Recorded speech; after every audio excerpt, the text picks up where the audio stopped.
You signed already. What is that? That's all down. Played the lines again. Played the lines. Oh, yeah, yeah. Thank you. Number 8. That was. Yeah. No. Has a very long chain on it. Yeah, that was bang.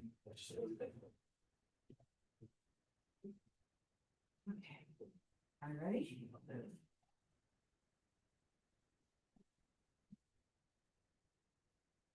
All right. Good evening, everybody. Welcome to the Board of Directors meeting for Santa Clara Valley Open Space Authority, August 28th, 2025. Let's call roll. Director Kenneth, Here. Director Matthews, Here. Director Chapman, Here. Director Sutherland, here, Director Alexander, Here. Director Dominguez, not present, Director Gill. Yeah. Great. Okay, the first item, we have a new staff introduction. Megan? Good evening, directors. I'm actually going to turn it over immediately to Linda Kwong to do the introduction. Good evening, directors, Linda Kwong, Deputy Conservation Manager, and it is my pleasure to introduce you to Alexandra, or she goes by Alex McCoy, who has just joined us about 2 months ago. She is our new real property coordinator. She comes with a dual degree in ecology and marine biology, as well as environmental studies from UC Santa Cruz. And her experience includes about 3 years working at the Coastal Commission, and most recently was the land use project manager at Granite Rock, where she worked on property acquisitions, real property issues, and permitting. So Alex, if you'd like to give the words. Hello, everybody. It's just great to be here and to be working with you all, and I look forward to all the things we're able to accomplish. All right. Thank you. Short and sweet. Welcome, Alex. Okay, now we will move on. Announcement regarding the items to be discussed in closed session will be made prior to the closed session. Good evening, Madam Chair. There are 4 items on closed session, the details of which are on the agenda. That's that. Okay, all right. With that, we will adjourn to closed session.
Right. Hi, Dorsey, it's Caroline. Just wanted to let you know we're anticipating the directors coming back around 7-ish. I just need him to be like on it with me, and be like, as we move this along, as I move with Martin. Any concerns I have with what Martin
We're back from closed session. Is there any report?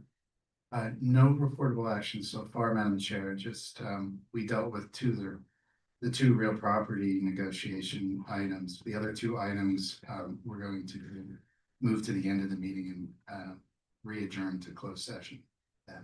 Thank you. All right.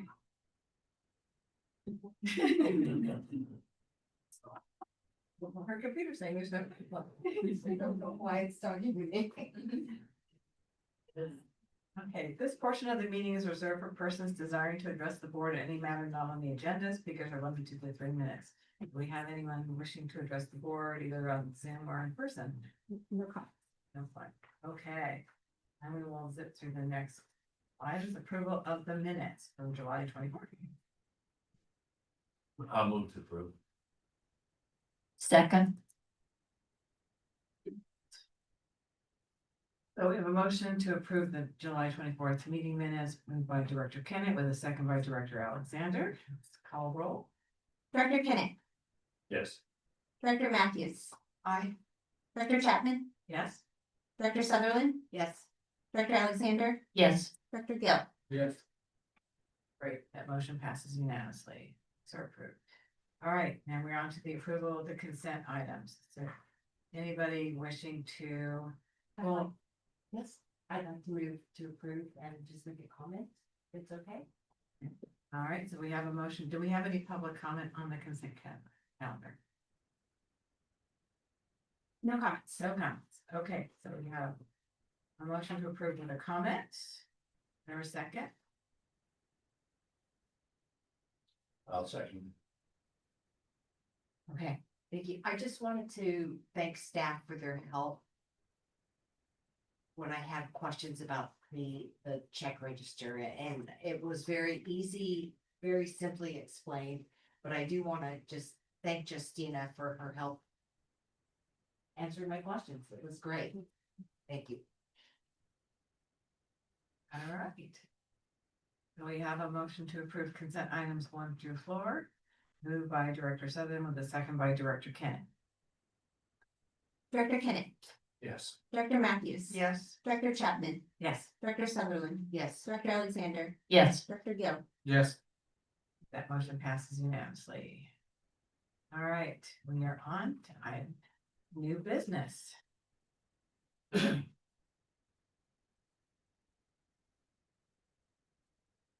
This is the presentation of the commendations to Keep Coyote Creek Beautiful for their 10th anniversary. And so Mark is going to do the presentation.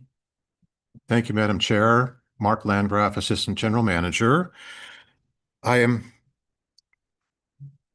taller than the mic thinks I am. I'm honored to present for your consideration tonight a proposed resolution of commendation for Keep Coyote Creek Beautiful. KCCB, as they're sometimes commonly known, with Deb Kramer, and we have her here with us tonight, at the helm these past 10 years after having founded the organization, has been a very important partner to the Open Space Authority in many ways. Their work to restore Coyote Creek dovetails so well with the restoration and stewardship objectives of the Open Space Authority, and that they do so through a diverse set of activities that engage members of the public, has made a huge positive impact in educating South Bay communities about the importance of caring for nature so she can care for us. So I will read the proposed resolution of commendation into the public record and then make just a few personal remarks before handing it back to you, Madam Chair. All right, so a resolution of commendation of the Governing Board of the Santa Clara Valley Open Space Authority honoring Keep Coyote Creek Beautiful. Whereas Keep Coyote Creek Beautiful, I'm just going to say KCCB now, was formed in 2015 and works with community groups, public agencies, and students to restore Coyote Creek through cleanups, plantings, recreational and cultural activities, and educational partnerships. Whereas the mission of Keep Coyote Creek Beautiful is to engage, educate, and encourage bringing communities together to take action for, learn about, and play along a healthy Coyote Creek.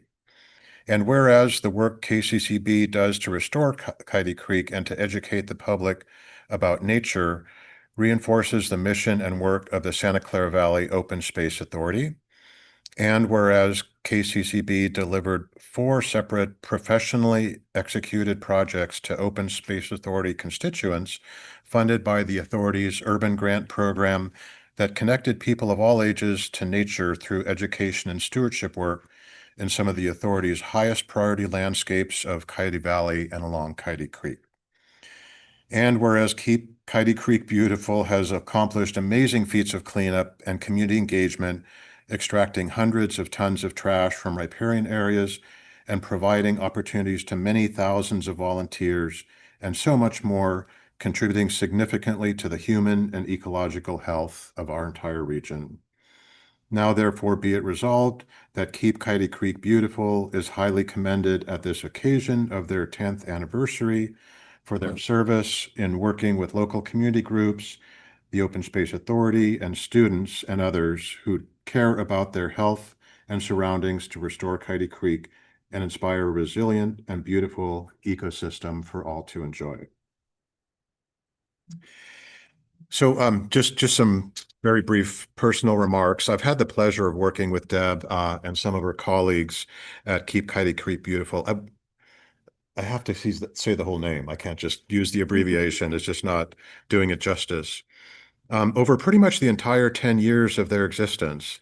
At this point in time, they celebrate their 10th anniversary, and I really have to hand it to Deb and her board members for spawning, if I can use that word here in this riparian context, a greatly needed entity and growing it into a mature, professionally run organization. I really have seen such a huge maturing of your organization over that 10-year period.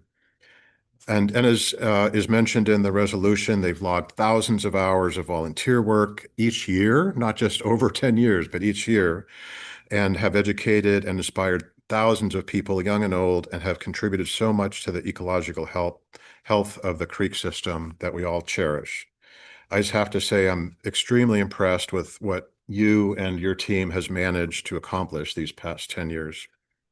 I can also mention that on behalf of authority staff who work with Keep Coyote Creek Beautiful through grants and other partnership opportunities, Deb and her team are personable and friendly. Their passion for the work is clear, and the authority staff greatly working alongside Keep Coyote Creek Beautiful. So with that, I'll pass it back to you, Madam Chair. Thank you, Mark. Before we open up to the board, is there anybody on Zoom that would like to make any comments? If there are any members of the public joining us via Zoom who would like to comment on this item, please raise your hand. Yes, we have one. Dorsey Moore, please go ahead. Great. All right. Thank you. Yeah, sorry, I just zoomed in here, but I wanted to just thank Deb and also OSA for honoring Deb and Keep Coyote Creek Beautiful for the fantastic work they've been doing, both as a member of the public and also as representing the San Jose Conservation Corps. One thing I did want to highlight was that how the city of San Jose leaned on Deb's leadership during the flood response of 2017.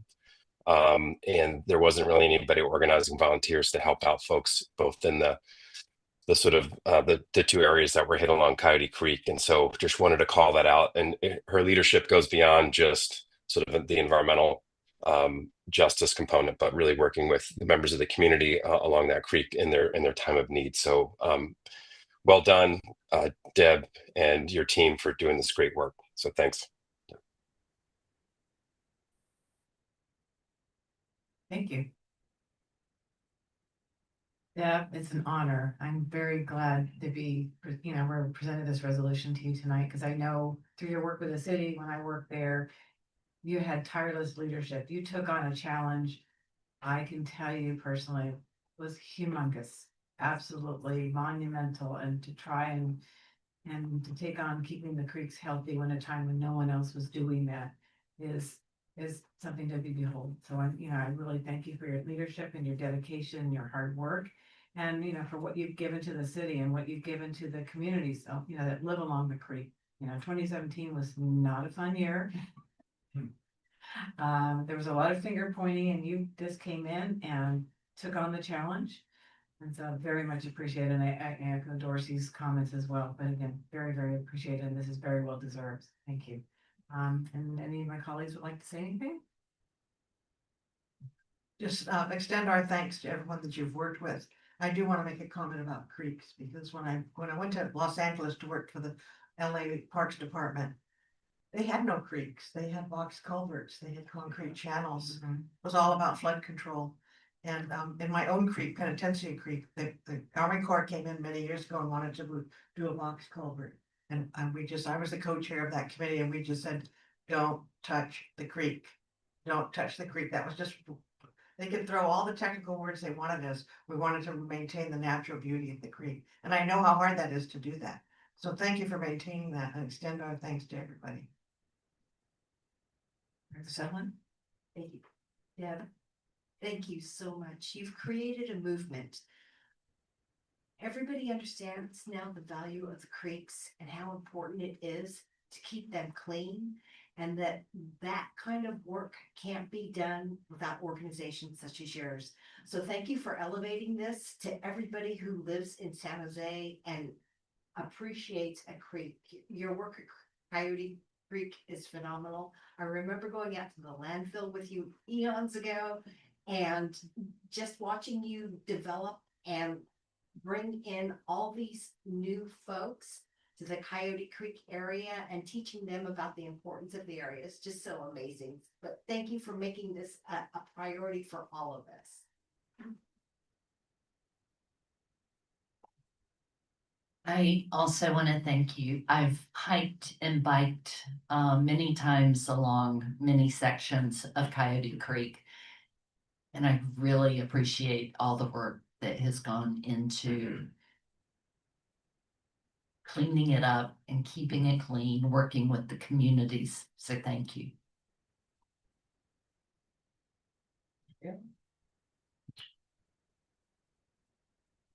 Thank you so much, Doug, for your hard and very important work. You did it.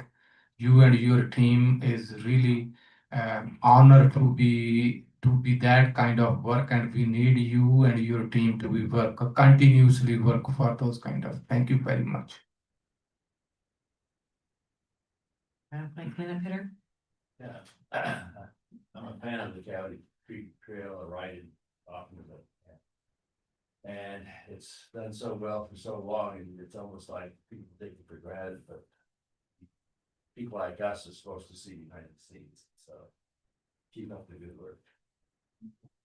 All right, now you're ready to go fly.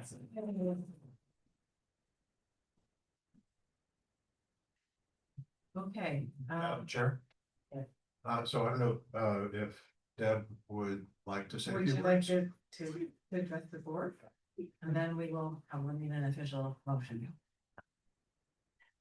Thank you, everyone, board members and the staff that I've had the pleasure of working with. I just am really grateful to be able to have this recognition from this organization. I met Mark actually about 10 years ago, and through Mark, we've been able to develop a lot of different ways to connect people. The biggest one, of course, that I'm proudest of is the Coyote Meadows project. And I know this is an area of deep interest for this organization of trying to keep these open spaces open. And this one's in the heart of San Jose. So it's a really important piece of property that we continue to work towards keeping open and developing for for recreational purposes, but not in a developed sort of way. Also, our education program has really taken off thanks to the investment of the Open Space Authority. And we now have a credible educator as part of our team who has developed a number of programs because of the risk that you all took on our organization to say, we really think you guys have a great thing going. And lastly, our BioBlitz events, of which we've actually partnered to go to properties of the Open Space Authority, have been a real success. And again, the investment that the Open Space Authority made through the Urban Grants Program has really provided us with the opportunity to host these every single month. And we have reached 70 of these events over the last 8 years, and have really just touched up to 100 people at an event. And if you haven't been to one, please come out to them. Thank you.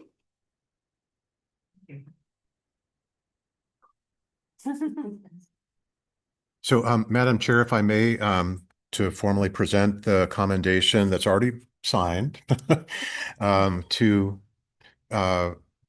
Deb on behalf of the authority, although there's still a vote that needs to happen, right? Yes. Yeah, yeah. Okay, let me wait for that and then we'll go back. Sorry for jumping the gun. I'd like to move that we approve the resolution commendation to keep Coyote Creek beautiful for their 10th anniversary. I'll do second. Now we have a motion to approve a resolution of commendation to keep Coyote Creek beautiful in honor of their 10th anniversary, moved by Director Sutherland with a second by Director Gill. Let's call roll. Director Kenneth, Yes. Director Matthews, Yes. Director Chapman, Yes. Director Sutherland, Yes. Director Alexander, Yes. Director Gill. Yes.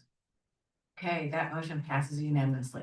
Now, Mark, would you like to do the official presentation? I'd love to. Thank you for inviting me to do so. So, now in the proper order, we present you with this official commendation for your 10th anniversary. Congratulations. And, as was said earlier, keep up the good work. Thank you very much.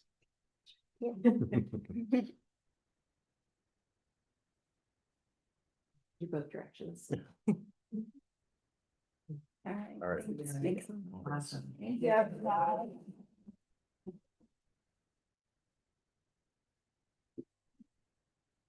Okay, we are moving on to item number 2, which is the old business item, which is the report from the Financial Sustainability Ad Hoc Committee to explore feasibility of the June 2026 funding measure.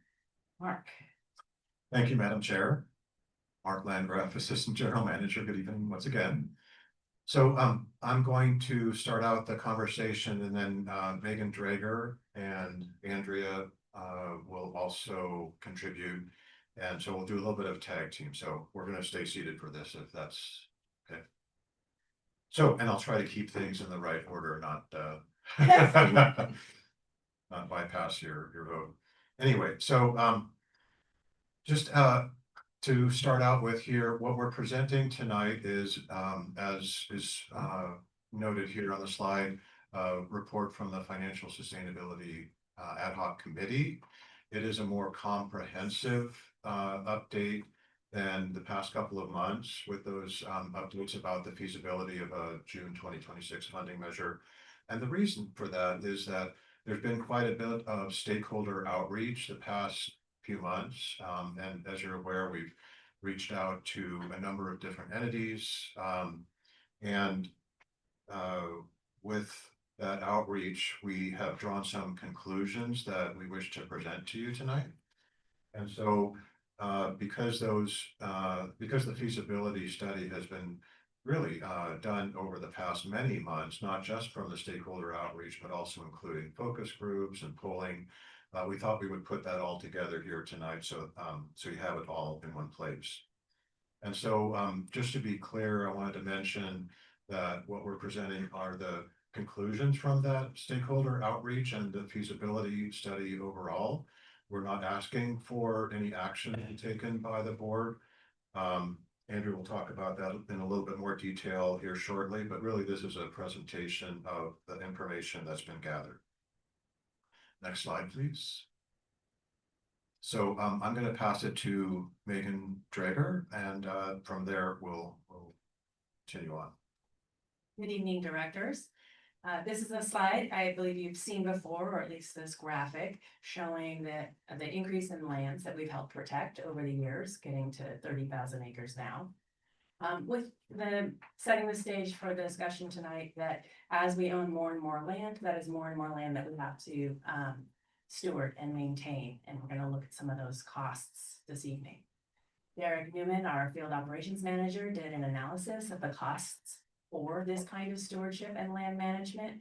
We're going to present at a really high level tonight. And then I believe at a future meeting, the September meeting, Derek's going to go into much more detail. So there'll be more coming. Well, slide please. So first, just talking a little bit about what Derek was looking at when he did this kind of analysis. So I want to make sure it's clear. We're talking right now about the day-to-day work of land management and stewardship. So this is not special projects, new capital projects, new restoration, new trails building. something like that. This is the day-to-day work that needs to be done to keep the lands in good shape. So with that, for these lands that we own and the ones we specifically manage, we have to look at a number of things. So Derek and his crew, they're out there making sure all the roads are ready to go. Fuels management, a lot of this has, emergency response kind of implications, so we have to make sure that everything's ready. Infrastructure maintenance, as we have listed up here, is everything from a broken gate to a well that needs to be replaced or bridge footing problem or something like that. There's also vegetation management, looking at invasive removals, things like that. And lastly, again, with the public safety focus of this is the patrols that are done on the preserves, making sure that they're in good shape. If there's any kind of sign of trespass or a problem that where staff needs to come out and address it, that we make sure we know about it. So this is the general work we do on all of the lands. And next slide. In addition to that, in areas where there's public access, there is additional work. And again, Derek and his amazing field crew are out there making sure all of our preserves, as we know, look great, are welcoming, and are very popular. So at the staging areas, that's doing things like opening and closing, cleaning the restrooms, making sure everything's working. Trails, I think we all agree our trails always look great, but that takes work to keep them in that great shape. And all of this is in service of public safety and visitor engagement. So again, public safety being those patrols that happen to make sure things are okay. And there are even increased patrols at the preserves that have a lot more visitors, for example, Sierra Vista. Visitor engagement, lastly, again, Derek's crew, they're an amazing field crew that are really good at representing the agency, being out there with the public, talking to folks. If there are issues, they're able to deal with it. So this is the kind of day-to-day work that we're talking about here that Derek went through and analyzed the costs to make sure all of this happens. Next slide, please. So based on Derek's analysis, we have kind of a couple of chunks. The current acreage as of 2025 costs about $2.5 million a year to do the things we were just describing. So again, that's not special projects or new construction, that's just day-to-day maintenance. And on the chart at the bottom, that is the blue, the current acreage in 2025 money. Adding inflation, looking out 15 years, we're estimating that's about $5 million per year to do that same work. In addition, we know that we will likely be acquiring more lands and managing more lands than what we manage today. So that's hard to predict. We know a lot's coming, but we don't, a lot of it's uncertain. Acquisitions are difficult to predict. So the number Derek landed on is about 4,000 acres, and he chose the things that we know are happening in the next few years. So they're things that have a lot more certainty than the more speculative things that we hope happen someday, but we don't have details yet. So with that, those additional 4,000 acres, again, looking out 15 years, the orange bar there on that second bar in the chart is an additional 1.4 million per year it would cost to manage those additional acres. So that goes again from current acreage and costs of 2.5 million up to about 6.4 million. So that's something like 2.5 times more it's going to cost to do the same work as today with that additional acreage. Next slide, please. And lastly, for this portion of the presentation, the same acreage slide with a not very elegant fading effect here to indicate that, again, we know more is coming. We aren't able to, of course, predict exactly how much is coming, but as we have more and more acreage, there will be more and more land stewardship and management to handle. That's back to me. All right, thank you, Megan. So next slide, please. So I can talk a little bit more about the stakeholder outreach that's been going on the past couple of months. So of course, we've been working with consulting firm Canyon Snow. They've been extremely effective in assisting us with outreach to the types of businesses that you see listed. So representatives of elected offices, businesses and business associations, developers, property owners, property owner groups, and then other individuals to inform the details of a potential tax measure in June of 2026. So During these meetings, we shared information about the open space authorities, and some were not very familiar with us.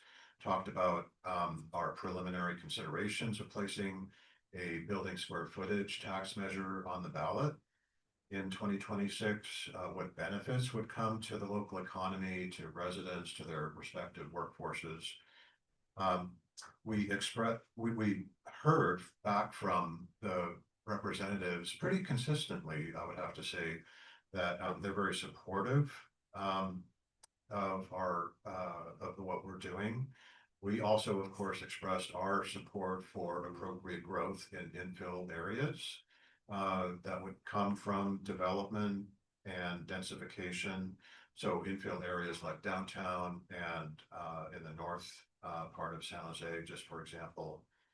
And we also expressed that we don't want to be a factor that could potentially slow down that kind of development in infill areas. So as I mentioned, people were very supportive of the work that we do in general.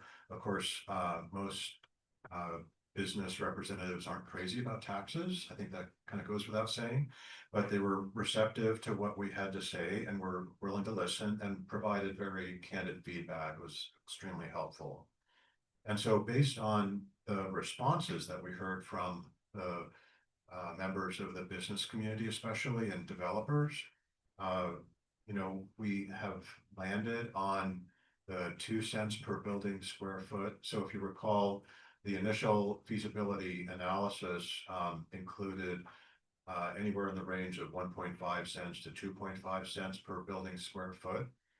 And some of the feedback we received was that, well, at 2.5 cents, that sounds a little bit on the high side. And, we want to be responsive to the people that we're speaking with. We still have to, of course, balance that with bringing in sufficient revenue to continue the operations of our agency into the future. But landed on 2 cents per building square foot as something that would be still sufficient for us, because that brings in about 17 million per year of revenue based on current estimates. And we also landed on a cap per parcel of $7,500.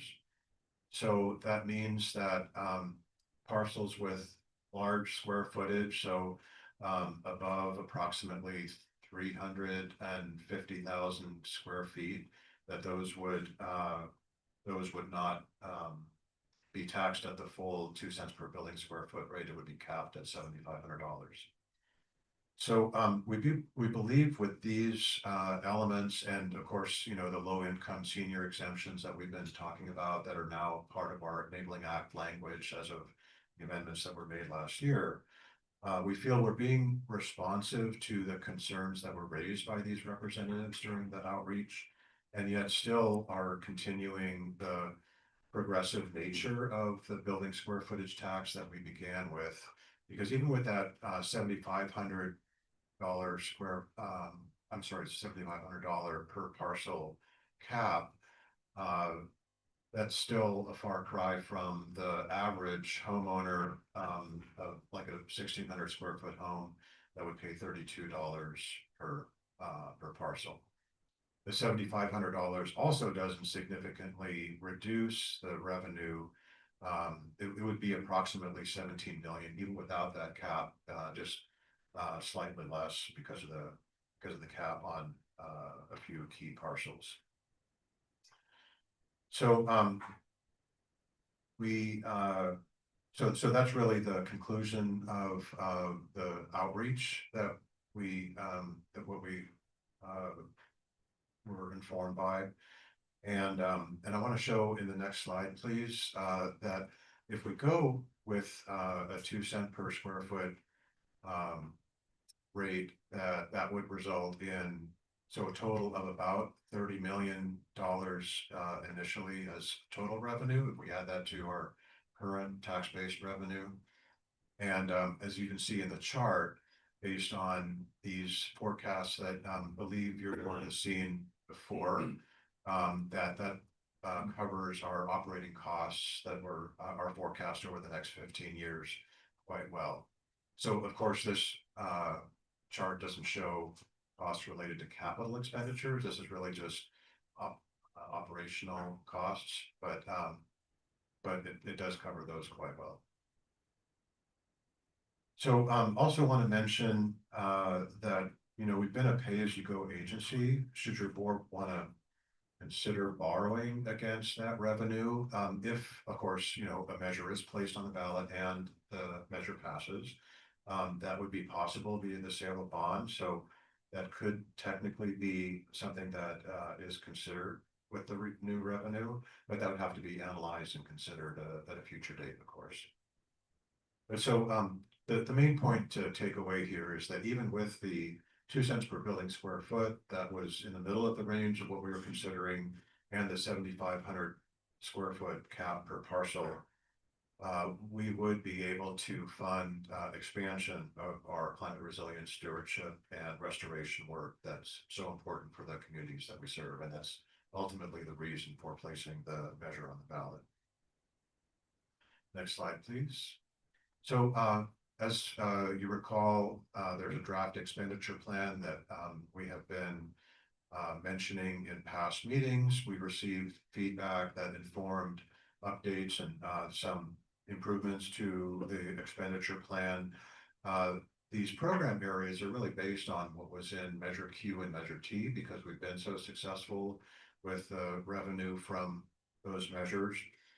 And so what we've done, I think you've seen some of this information before, but in the next slide, we've determined from the past 10 years of expenditures from Measure Q and Measure T, where those funds went. So with the next slide, please, thank you. These are the percentages of the different areas that those funds were spent on. And of course, showing that the vast majority of those funds go to land protection and restoration and stewardship of our lands, to new trail facilities and environmental education and our urban grant program, which is where they should go. So showing that we're spending those funds very responsibly. So over time, as we're doing more restoration work, more stewardship of the lands for those climate resilience benefits to our communities that Megan was talking about before, there could be a greater percentage of funds in the future that go to stewardship and restoration activities as compared with the other categories. But this is a good representation of how we've spent those funds over the past 10 years. Next slide, please. I wanted to mention too, the urban grant program would be continued under a new funding measure, should one be placed on the ballot. We've been, of course, very successful with our urban grant program. And, this shows that from Measure Q and Measure T, we've awarded 74 grants totaling about $5.6 million. As you may be aware, we've in total over our 30-year history provided almost $15 million to communities for through our grant program at large, but that also includes the prior 20% grant program. So that's where the difference comes in there. But for Measure Q and Measure T, 5.6 million over 10 years is also a significant contribution to what we've been able to do in the community. So that's a summary of where we've landed. With that, I'd like to pass it to our general manager, Kenzie. Thanks, Mark, and thanks, Megan, for your presentation. Just before I wrap up, I just want to thank the ad hoc committee for your work with staff. Those of you serving on that committee, it's probably been about a 2-year process, and it is not unusual when you're pursuing a new revenue measure to spend considerable time, not months, but sometimes years. 2 years is not unusual.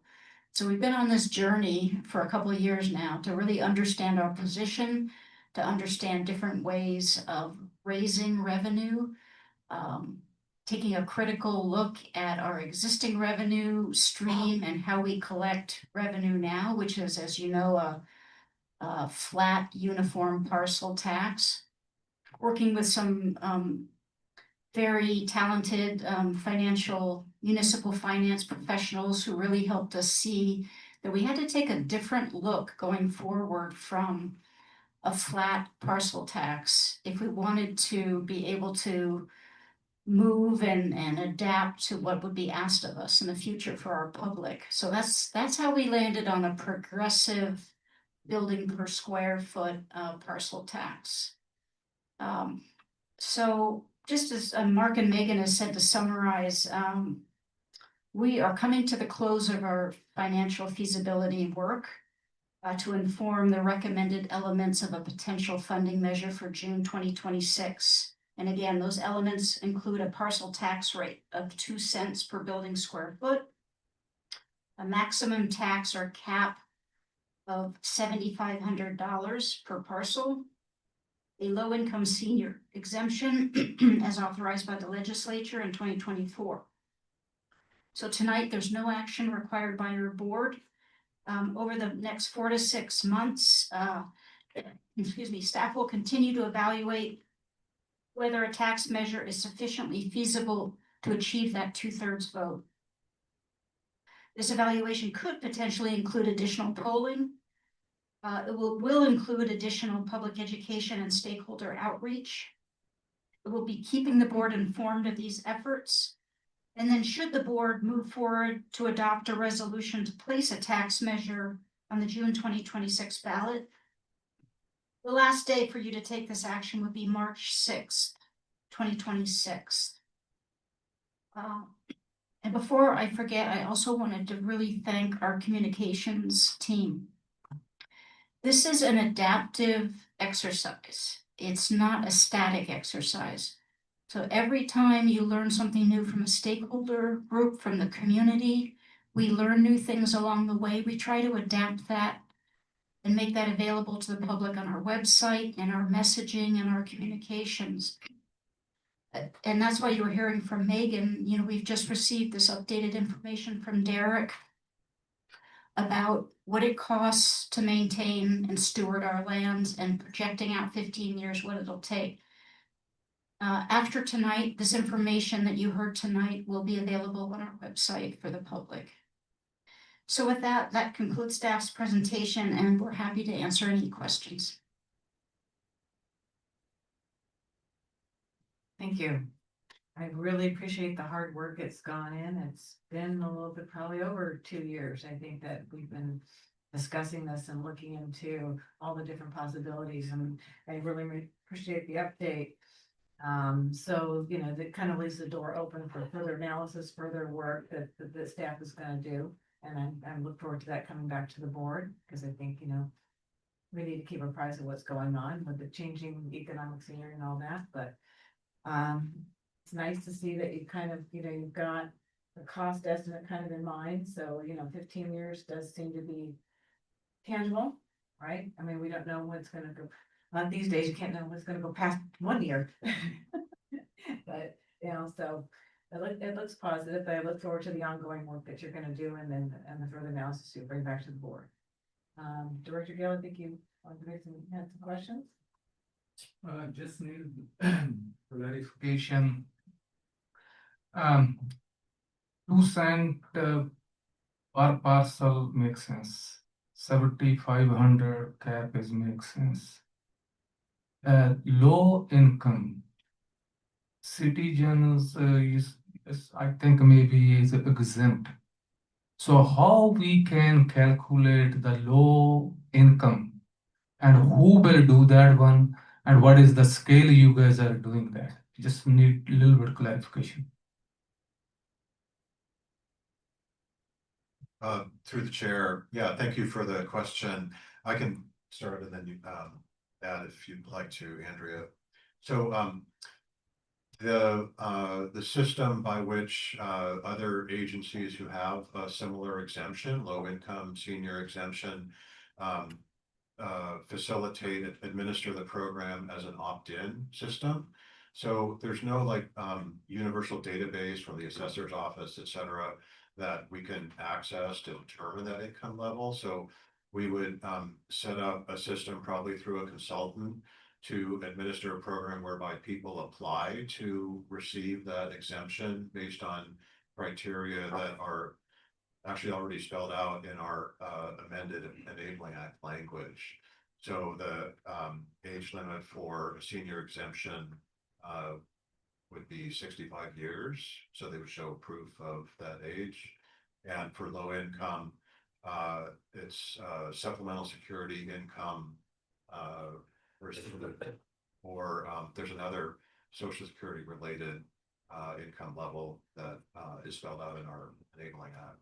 So they would apply and provide proof of those types of income. Yeah, I understand that one, but when you are selling to the seniors about our ballot mayor, then we have to be somewhere we have to be send that message to them, hey, you are a citizen, then they will be in our side, and then so that's why I just asked this question. So need the simple language. Simple statement, hey, you are the senior citizen. I know it's a 65 is a senior citizen, but the income level mainly is the question. Right. No, so very good point. We would need to put out that information and very broadly through mailings, through online ads. And we have partners that we can learn from how they implemented their programs, like Valley Water, local school districts, et cetera, who have very, very similar exemptions. Probably put that out in multiple languages as well, so that it has broad awareness and that people can apply. Thank you. Okay, any other questions? Yeah, I have.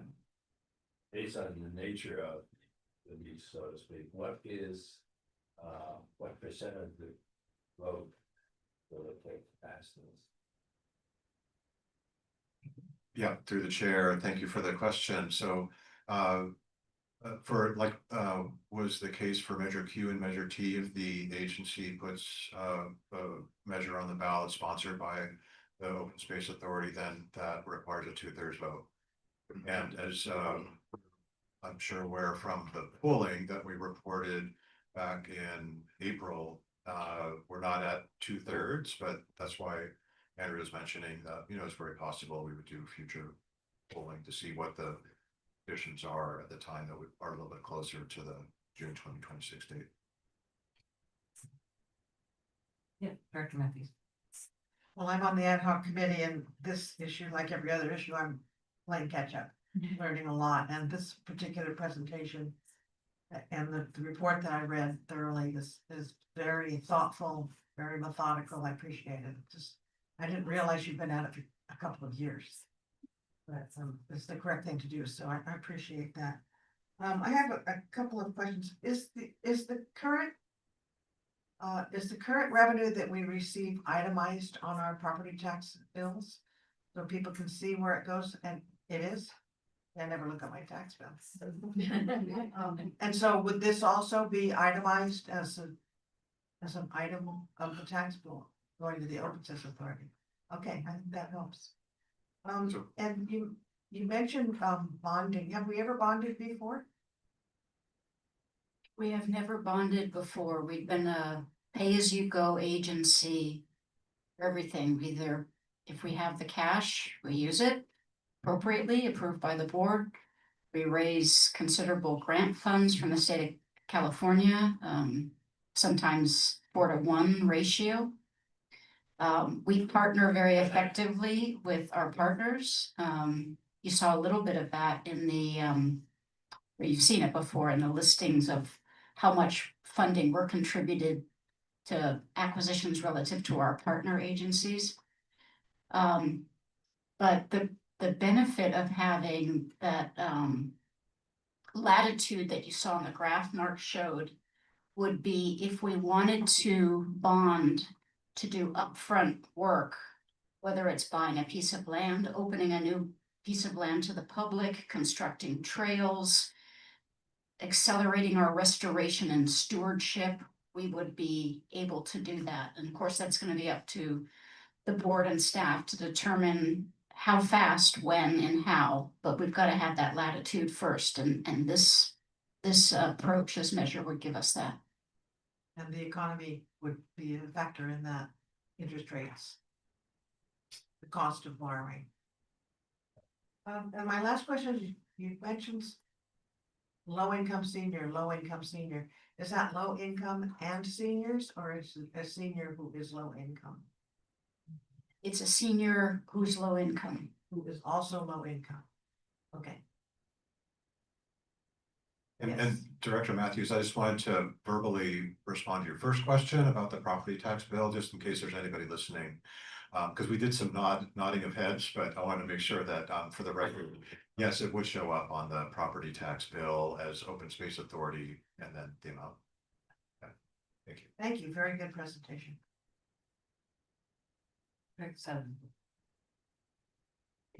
Thank you. I just wanted to thank staff for all of their hard work and their thorough, thoughtful approach to this.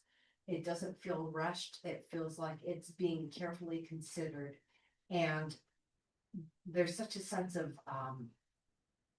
calmness about this that feels nice rather than a lot of the things that you see that are frantic. So thank you for your hard work and bringing things to us in a way that has been thoughtful. Do we have any public comment?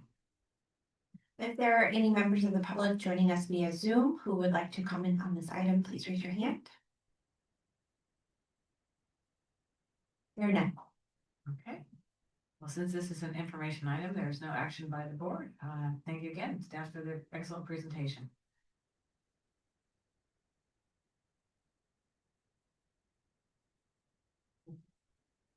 Okay, the next item. Receive presentation of open space real property program. This is Not quite that. Tanner and Linda. All right. Good evening, directors. I'm Linda Kwong, Deputy Conservation Manager, and with me is Alex McCoy, the Real Property Coordinator. And so tonight we'll be giving you an overview of the authority's land holdings, highlights from the Real Property Program over this past year, and a look at what's to come. So I'd like to start off with our mission. The Real Property Program's main function is land protection, which is foundational to our mission and how we go about, quote, protecting open spaces, natural areas, and working farms and ranches for future generations. Protecting land through purchase, conservation easement, or other means allows for the other aspects of our mission to be implemented, including restoring and... Chair, could you ask the speaker to speak into the microphone? sorry. Get closer. Is this better? Okay. All right, so protecting land, whether it be through purchase, conservation easement, or other means, allows for other aspects of our mission to be implemented, including restoring and managing natural resources, conserving agriculture, and connecting people to nature through carefully planned public access. The authority's land protection work also supports the state's goals, including the state's 30 by 30 initiative to protect 30% of the state's lands by 2030, and regional goals like the Advancing Together Bay Area's Conservation Lands Network to conserve 50% of the Bay Area's lands by 2050. So from here, I'll hand it off to Alex to give you a sense of how we do this work.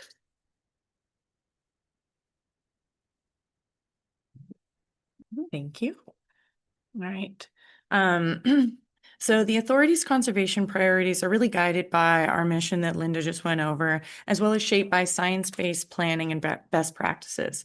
Jurisdiction-wide efforts like the 1996 five-year plan and the 2014 Santa Clara Valley Green Print sets these high-level goals and identified priority areas that we're all familiar with today, like Coyote Valley and the Upper Pajaro. From these broad focus area came more detailed studies like the Coyote Valley Landscape Linkage Report, which underscored Coyote Valley's vital role as a wildlife corridor, and the Santa Clara Valley Ag Plan, which really pinpointed farmland that's most at risk at loss, like that in San Martin.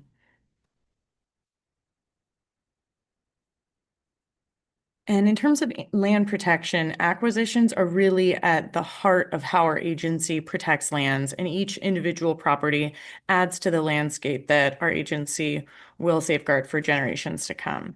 And so it really comes in two different forms for the most part, and that's in fee ownership, where we acquire land in fee and hold the title, and directly manage the land ourselves, and we retain a lot of property rights in that way. And these properties can come to us through donations or strategic purchases.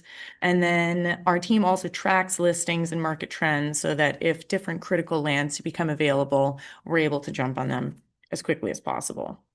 The other main mechanism is through conservation easements, where we're able to permanently protect a property's conservation or agricultural values while it remains in private ownership. So we don't have to take on the weight of managing the land per se.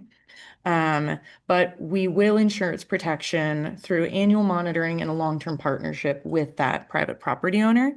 And it's also worth noting that there are certain cases where lands that we own in fee, there's a conservation easement over them held by another entity. Other tools that our team is able to deploy, as well as other teams throughout the authority, to achieve our conservation goals are to weigh in on land use and policy changes or different development projects that could affect some of these conservation priorities that we have, or by contributing funds to partners' acquisitions that align with our mission. A good example of this one is Tilton Ranch. It was an acquisition by the Habitat Agency where we contributed $1 million of dollars of grant funds, as well as 1.3 million of our own funds. We did not retain any property rights, but that was a project where it achieved a lot of our goals, but we didn't need to own it ourselves. Here on this map, you can see all the lands that we've conserved over the past 30 years, starting with our first conservation easement donated from Mid-Penn in 1995, and our first fee property, which is Pallasoo, that we acquired in 1999. Often, for a lot of these larger acquisitions, we partner with other conservation organizations such as Post, the Habitat Agency, county parks, and agencies like that to develop funding and protection strategies. We leverage each other's resources to achieve greater conservation outcomes. And a good example of this is our work with Post, which is the Peninsula Open Space Trust. They're really our main takeout partner, where they're able to quickly acquire a property, and then later on, they're able to transfer it to us for long-term management and stewardship. Many of our projects require external funding from public and private sources, including state grants, private foundations, and partner funds. The real property team works very closely with the grants group, and through that, we've been able to successfully bring in nearly $150 million in outside funds towards acquisitions over the past 10 years, significantly leveraging OSA's dollars and allowing them to be used for other projects such as restoration and stewardship, things of that like.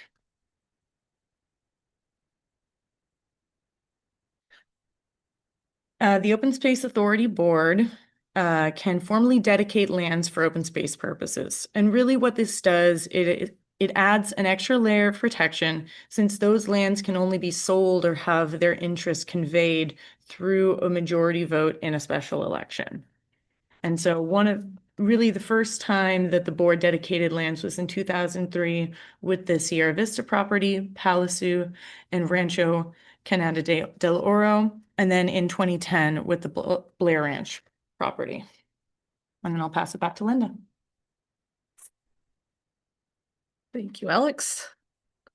So to go over the past year highlights, we've been focusing on finishing the transfer of properties that Post had purchased in the time span of 2019 to 2022 in Coyote Valley. And this has been a multi-year effort to secure grant funding to acquire these properties from Post, then navigate the grant requirements, and then negotiate conservation easements that Post then retained over these properties to add that extra layer of protection. So like Alex mentioned, these are properties that we own in fee, and then Post holds a conservation easement over. So in November of 2024, we closed on Laguna Seca on the northwest corner of Bailey and Santa Teresa Boulevard, which is shown in that gold color to your right. And that consists of 376 acres, and we received a total of $16 million in state funding, $10 million from state parks and $6 million from the California Natural Resources Agency. Then in March of 2025, we acquired 3 properties collectively as one transaction from Post, and these are formerly known as the Dong Tavern and Fisher's Bend properties. In totals, that comprises 142 acres, and that was purchased from Post with a $5 million grant from the Wildlife Conservation Board. So now we are working to transfer the remaining properties that you see in purple there that are currently owned by Post and total about 340 acres. We had planned to apply for Proposition 4 funds, grant funds to achieve this transfer, to get the ball rolling on the transfer. But then we learned recently from the state legislature that they may not allocate Proposition 4 funds this year. So we are awaiting to learn more, and hopefully we'll know by kind of the end of September as to the fate of those funds and whether we can apply this year. We'll have to kind of wait. Shifting to current priorities and kind of looking ahead, Coyote Valley continues to be our top priority, and that's not only transferring the properties from Post into the Open Space Authority's ownership, but also continuing to work with Post to acquire properties to fill in those gaps and complete the landscape linkage vision as opportunities come up. With Tilton Ranch, we are continuing to work diligently with the Santa Clara Valley Habitat Agency and Santa Clara County Parks to enroll the 1,861 acre property into the Habitat Reserve System.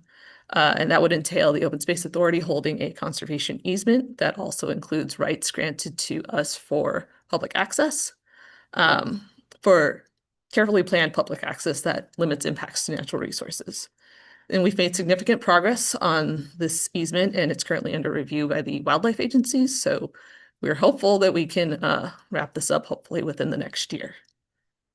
In terms of agriculture, protecting agriculture continues to be a priority, and we have applied to the Sustainable Agricultural Lands Conservation Grant Program, otherwise known as SALC, for funds to acquire an agricultural conservation easement over 412 acres just north of Gilroy. The awards for that grant are expected to be announced in October, so we're keeping our fingers crossed and hope to have good news to share soon on that. With the Upper Pajaro River area, you'll hear later in this evening, the Upper Pajaro is an important conservation landscape for wildlife connectivity, floodplains, riparian habitat, and it's also a culturally significant area for the Amah Mutsun tribal band. We're excited to continue collaborating with partners to strategize on protection of this area. And because the authority's jurisdictional boundary ends at the county line, which coincides with the Pajaro River, we are continuing to explore what conserving the Upper Pajaro will look like with our partners, and figuring out how we can support them to protect both sides of the river, because nature doesn't really follow county lines. And last but not least, with El Toro, I'm happy to share that we've made significant progress in working with the city of Morgan Hill to secure a trail easement across the West Hills Community Church property as a public benefit to their proposed development project. And that is expected to go before the city of Morgan Hills City Council on September 3rd. And at the same time, we are working with the city of Morgan Hill on a memorandum of understanding that will capture our respective roles and responsibilities for planning, developing, and managing future public access on El Toro. And we will plan to bring that before your board in the September board meeting. So we look forward to continuing to collaborate with the city and hope to have good news to share in the coming months. So that concludes our presentation. And as this is an informational item, there's no action needed from the board, but we're happy to take questions. Thank you. That's a great presentation. Appreciate all the information, especially for some of the new board members. It probably is helpful to get an overview of some of the work that's been done. There's a lot. All right. This way, Director Gill, you have any questions? No, thank you. No, Director Alexander. No, but thank you for the presentation. I just got you piqued my interest on El Toro, so it's looking positive. In terms of a trail easement being granted to us, it's ultimately up to the city council to approve the project, but we have worked out the terms of that easement as a condition of their development. That's fantastic. Okay. Director Matthews, Director Kenneth, thank you. No, okay. I have no other questions. Do we have any public comment? If there are any members of the public joining us via Zoom who would like to comment on this item, please raise your hand. There are none. Okay, thank you very much. Appreciate the presentation. Okay. We will move on to item number 4, which is approve agreement with the Peninsula Open Space Trust for management of the Bloomfield South property by the authority. And Aaron and Linda are going to be taking this one. Thank you. Aaron's making his way up. Hello again. This is Linda Kwong, the Deputy Conservation Manager, and this time I'm joined by Aaron Hebert to present on a management agreement for the Bloomfield South property, which is located in the Upper Pajaro River Conservation Focus Area. So Aaron will give some context about the Upper Pajaro, and then I will zoom in to talk more about the property, and then Aaron will wrap up the presentation with a summary of the terms of the management agreement.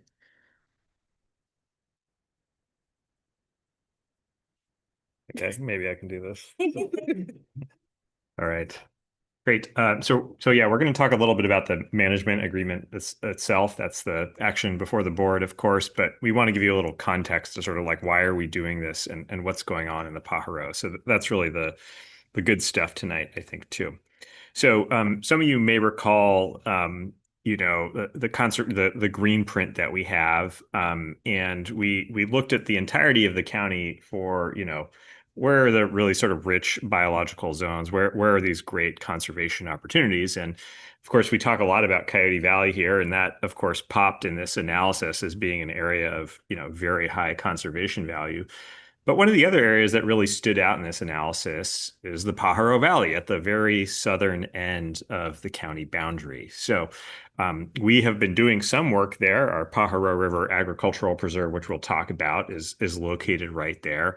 But there's been momentum, I would say, over the last decade or so in different conservation organizations looking at investing in this place and looking at some of those conservation values.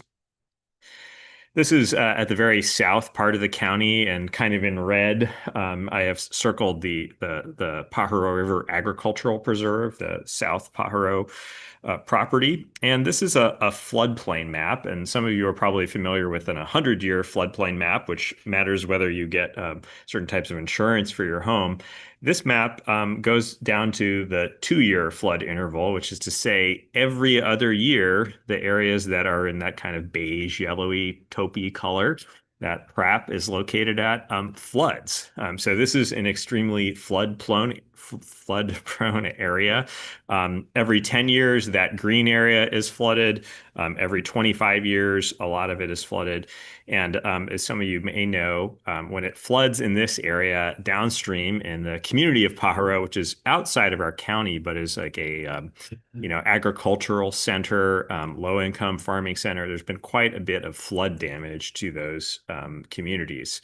So the work we do matters downstream, quite literally, and this area is very flood prone.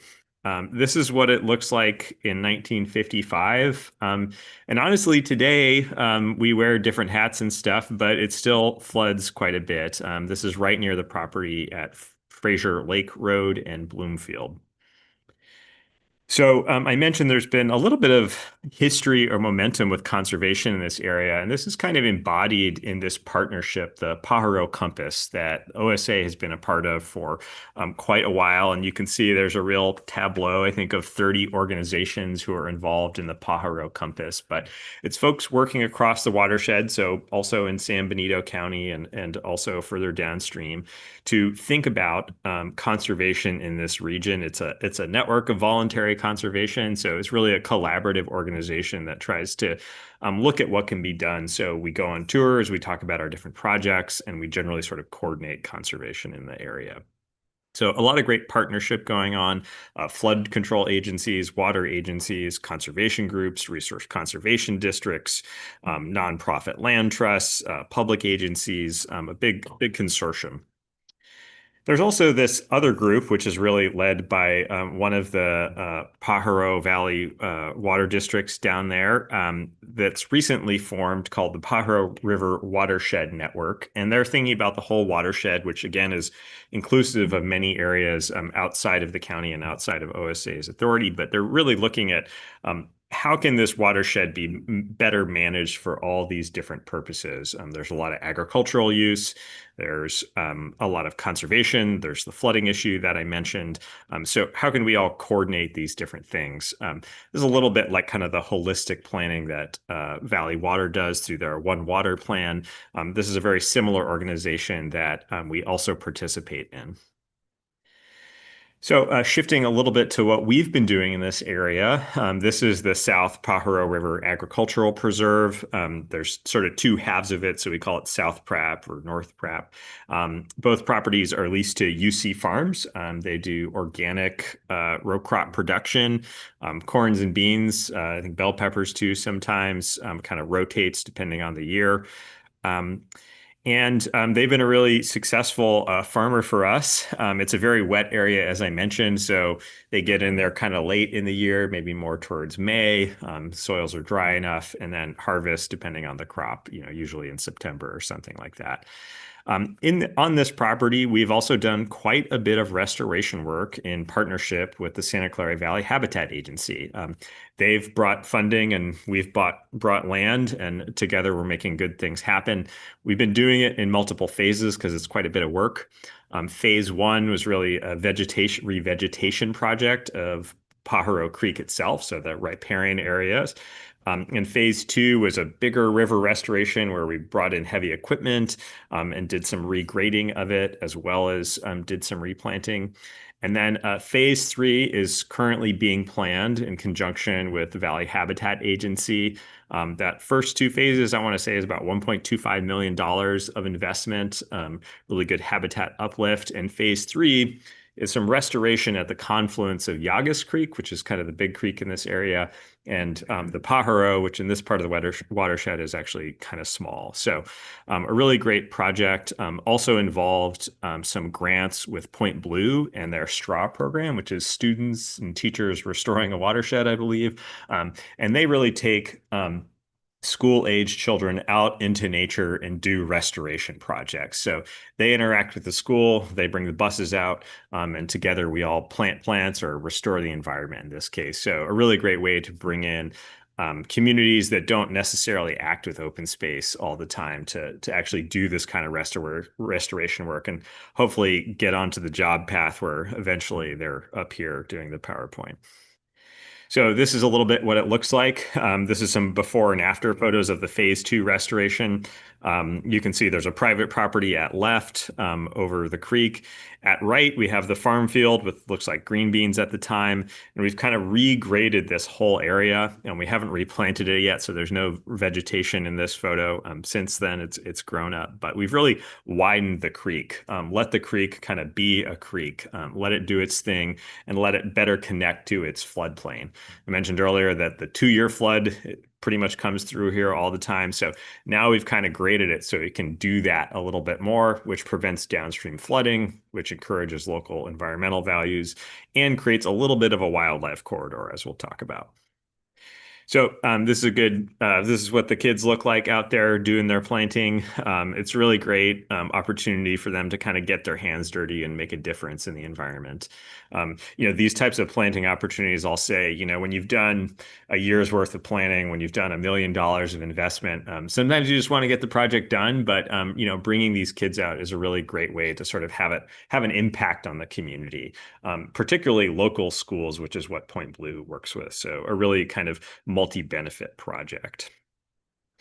So shifting a little bit to why Post is interested in this landscape, and it really gets at one of the conservation values. This screenshot I took is from this tool that the Nature Conservancy puts together. And those of you who've looked from outer space or from your airplane or waste time on Google Earth, you'll see in purple, that's the urbanized areas, right? That's where we've built out, and it's really not a wildlife friendly zone in the purple. But in the green is kind of more we have those kind of natural habitats. And of course, at top, we have the green coming together in our beloved Coyote Valley. But one of the things I'll point out on this sort of data view is that if you go further south, and particularly south of Gilroy into the Pajaro, you see that there's actually not a lot of developed land between the Diablos and the Santa Cruz Mountains. So from a wildlife linkage standpoint, this could be someday, if the right interventions are made, a kind of secondary, almost like backup landscape linkage to what we're investing in Coyote Valley. So, this is a largely agricultural area. It looks a little different than Coyote Valley. It has different landscape. It's much bigger. It's much wider. So restoring those riparian areas is one of the principal strategies for getting wildlife across the region. So a really interesting context. And then I put an arrow going further south. The Land Trust of Santa Cruz County is working on a linkage project over Highway 152 and 101. Some of you who may have driven to Monterey or Big Sur, there's this part of the road where you kind of go through this big eucalyptus forest and you're kind of bombing down the hill. Well, this is kind of a choke point for wildlife moving from the Santa Cruz mountain range south into the Gabilan range. So I'm kind of giving you a big bioregional picture of these connectivity projects because the Pajaro is one of those that could allow a little bit more connectivity from the Diablo range to the Gabilan range or to the Santa Cruz Mountains. So it's an important landscape to invest in. Great. So with Aaron's context of all the great work that we've been doing there and kind of post interest, and they've just recently expanded their working area to include the Pajaro just a few years ago. We're now looking more specifically at the Bloomfield South property, which is outlined in red on this map. And this property is just upstream from the Pajaro River Ag Preserve and contains the headwaters of the Pajaro.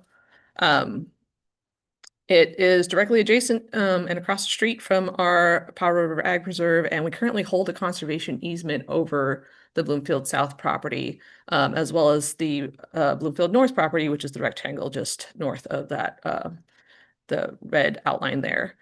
And so this is a conservation easement that we had purchased back in 2003 from the Salachi family. And since then, the property has changed hands a few times, and most recently, Post had just come to purchase it. And so as Post expanded their work to include the Pajaro area, they identified Bloomfield South to be a key part of that wildlife corridor with major restoration opportunities, particularly because it contains a significant portion of the headwaters of the Pajaro. So when the last landowner reached out to us about selling the property back in 2023, we put them in touch with Post, and Post was able to do what they do best and come in and purchase the property. And they closed in November of 2024.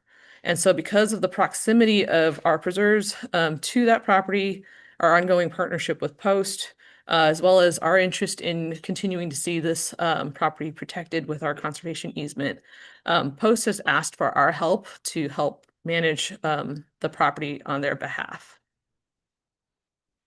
The property itself consists of about 189 acres.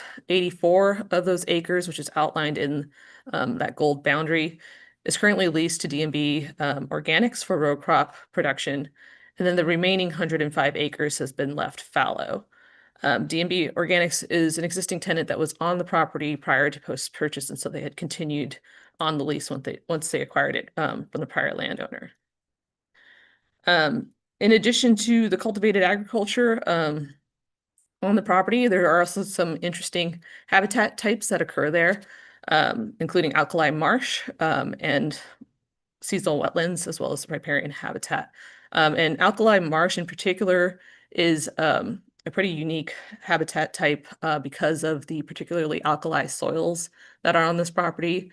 That's kind of the namesake for this floodplain, is the Soap Lake floodplain, and that kind of speaks to the alkali nature of those soils.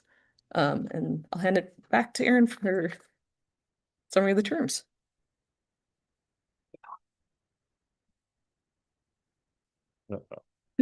I can just hold it. It'll be smoother that way. As some of the board may know, the Open Space Authority manages some lands on behalf of partner organizations. In particular, we have this arrangement around Coyote Ridge, those lands that are south of and adjacent to Maya-Yakima. And we do that for the Valley Transportation Authority and Valley Water. And sometimes we call this like our fee-for-service land management. In other words, every hour we work there, everything we do is reimbursed at cost. This is different than how we manage some of our other lands, like on behalf of Post and Coyote Valley. We manage those mutually, but we're not reimbursed for those costs, right? They're eventually going to become ours. So the proposal here is a lot like those fee-for-service lands on Coyote Ridge, where it's really at cost. So the work we do, we're fully reimbursed for. Derek has developed rates that we use for those other agencies, and this allows us to do the kind of basic stuff that Post needs to have done. Because we already have land down there in the form of PRAP and the Pajaro River Ag Preserve, there are a lot of just efficiencies with managing adjacent parcels, frankly, right? It's not the same amount of work as managing parcels that are far apart or properties that are far apart. We're already kind of there doing a lot of this stuff: inspections, patrols, maintenance, trash, debris, integrated pest management, making sure non-native plants don't take over the property, management of vegetation, roads and culverts. So it's a 5-year term, which I think is a reasonable planning horizon. We are also very active, as you can maybe tell from my remarks, in planning restoration in the region with Valley Habitat Agency and some of those flood agencies and water agencies that I mentioned. So these properties also have pretty unique and special restoration qualities that we'll also be working on. So there's the day-to-day kind of stewardship stuff, and then there's kind of the bigger collaborative restoration that we're planning in the region. And with that, we'll conclude with our recommendation to approve the agreement. Let us know if you have any questions. Okay, thank you for the presentation. Does anybody have any questions? Dr. Kenneth? No? No? Matthews, Sutherland? No? No? All right, I see no questions. Do we have any public comment? If any members of the public who are joining us via Zoom would like to comment on this item, please raise your hand. Here and Okay, well, thank you for the very comprehensive presentation. I really appreciate it. And at this point, I'm looking for a motion to approve. Good. So moved. Second.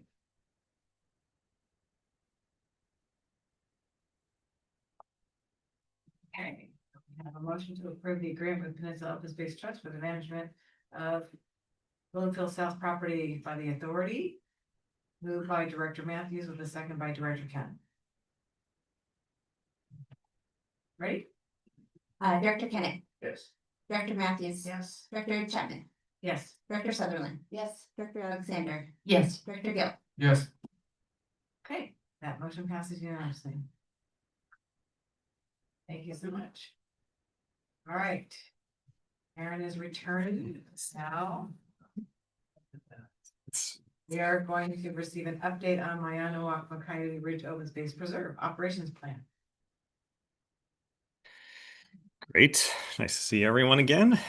This is an annual update that we've been providing the board since we opened up Maya-Yakima in 2023. As some of you know, this is kind of a uniquely managed preserve. And for that reason, we felt it was important to come back to you at some kind of regular interval and just talk about how's it going and where's it going. So this, again, is an informational report. So we're going to talk a little bit, just remind some of the board members of what our goals are, particularly those who were not on the board at that time. Talk about, what we learned this year, talk about some of the data. We do quite a bit of data collection on this preserve and sort of what's ahead. So the public access goals that really define how we wanted to operate this preserve are kind of cool, I think. They're facilitate public access in unique and sensitive habitats in a comparably unique and sensitive manner.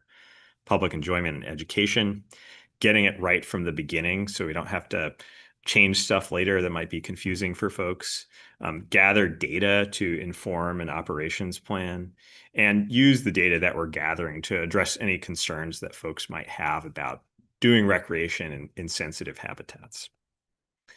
So kind of before 2023, we had open access days led by OSA docents and staff. So we would take folks different parts of the property, especially during wildflower season. I think that was and remains the main draw of the property. So it was kind of a boutique, facilitated experience. Once the staging area was completed, we opened up in August of 2023. And we tried out what we generally refer to as the butterfly pass system. And that's the, butterfly pass you get before you come to the preserve or when you get there in order to access the habitat protection area. And I can go over that in more detail as it's useful, but kind of the main tenets of it are that you get that butterfly pass.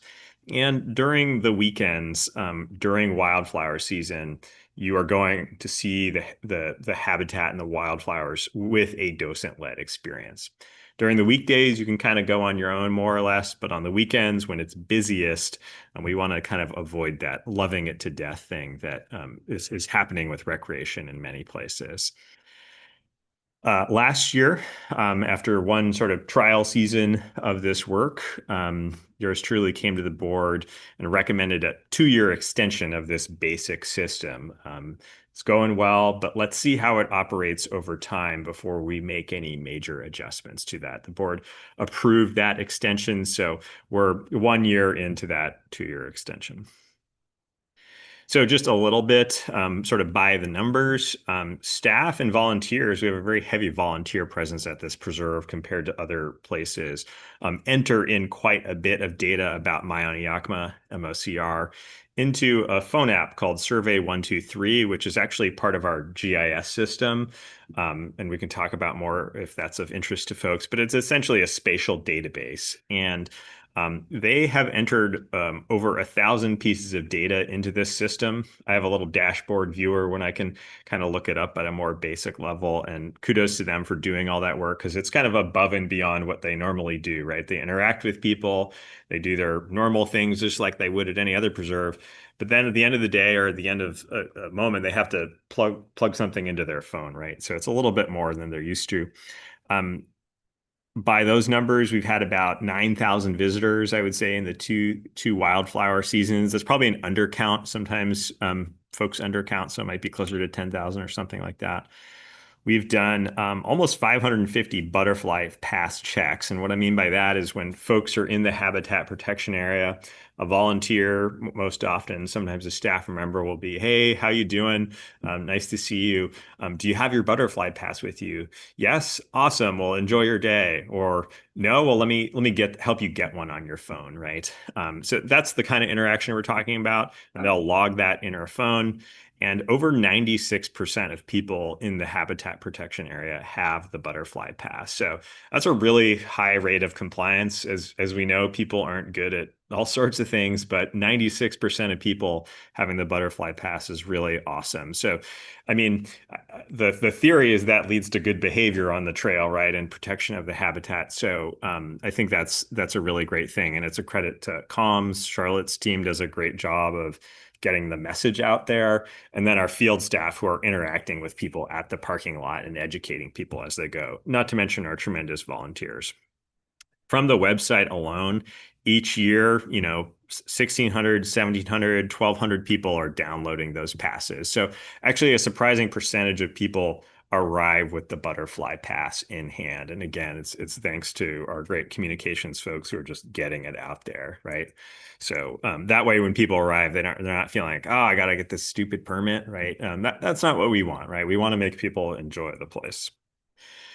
So after the first year, we learned that people really want to be there during the peak of bloom.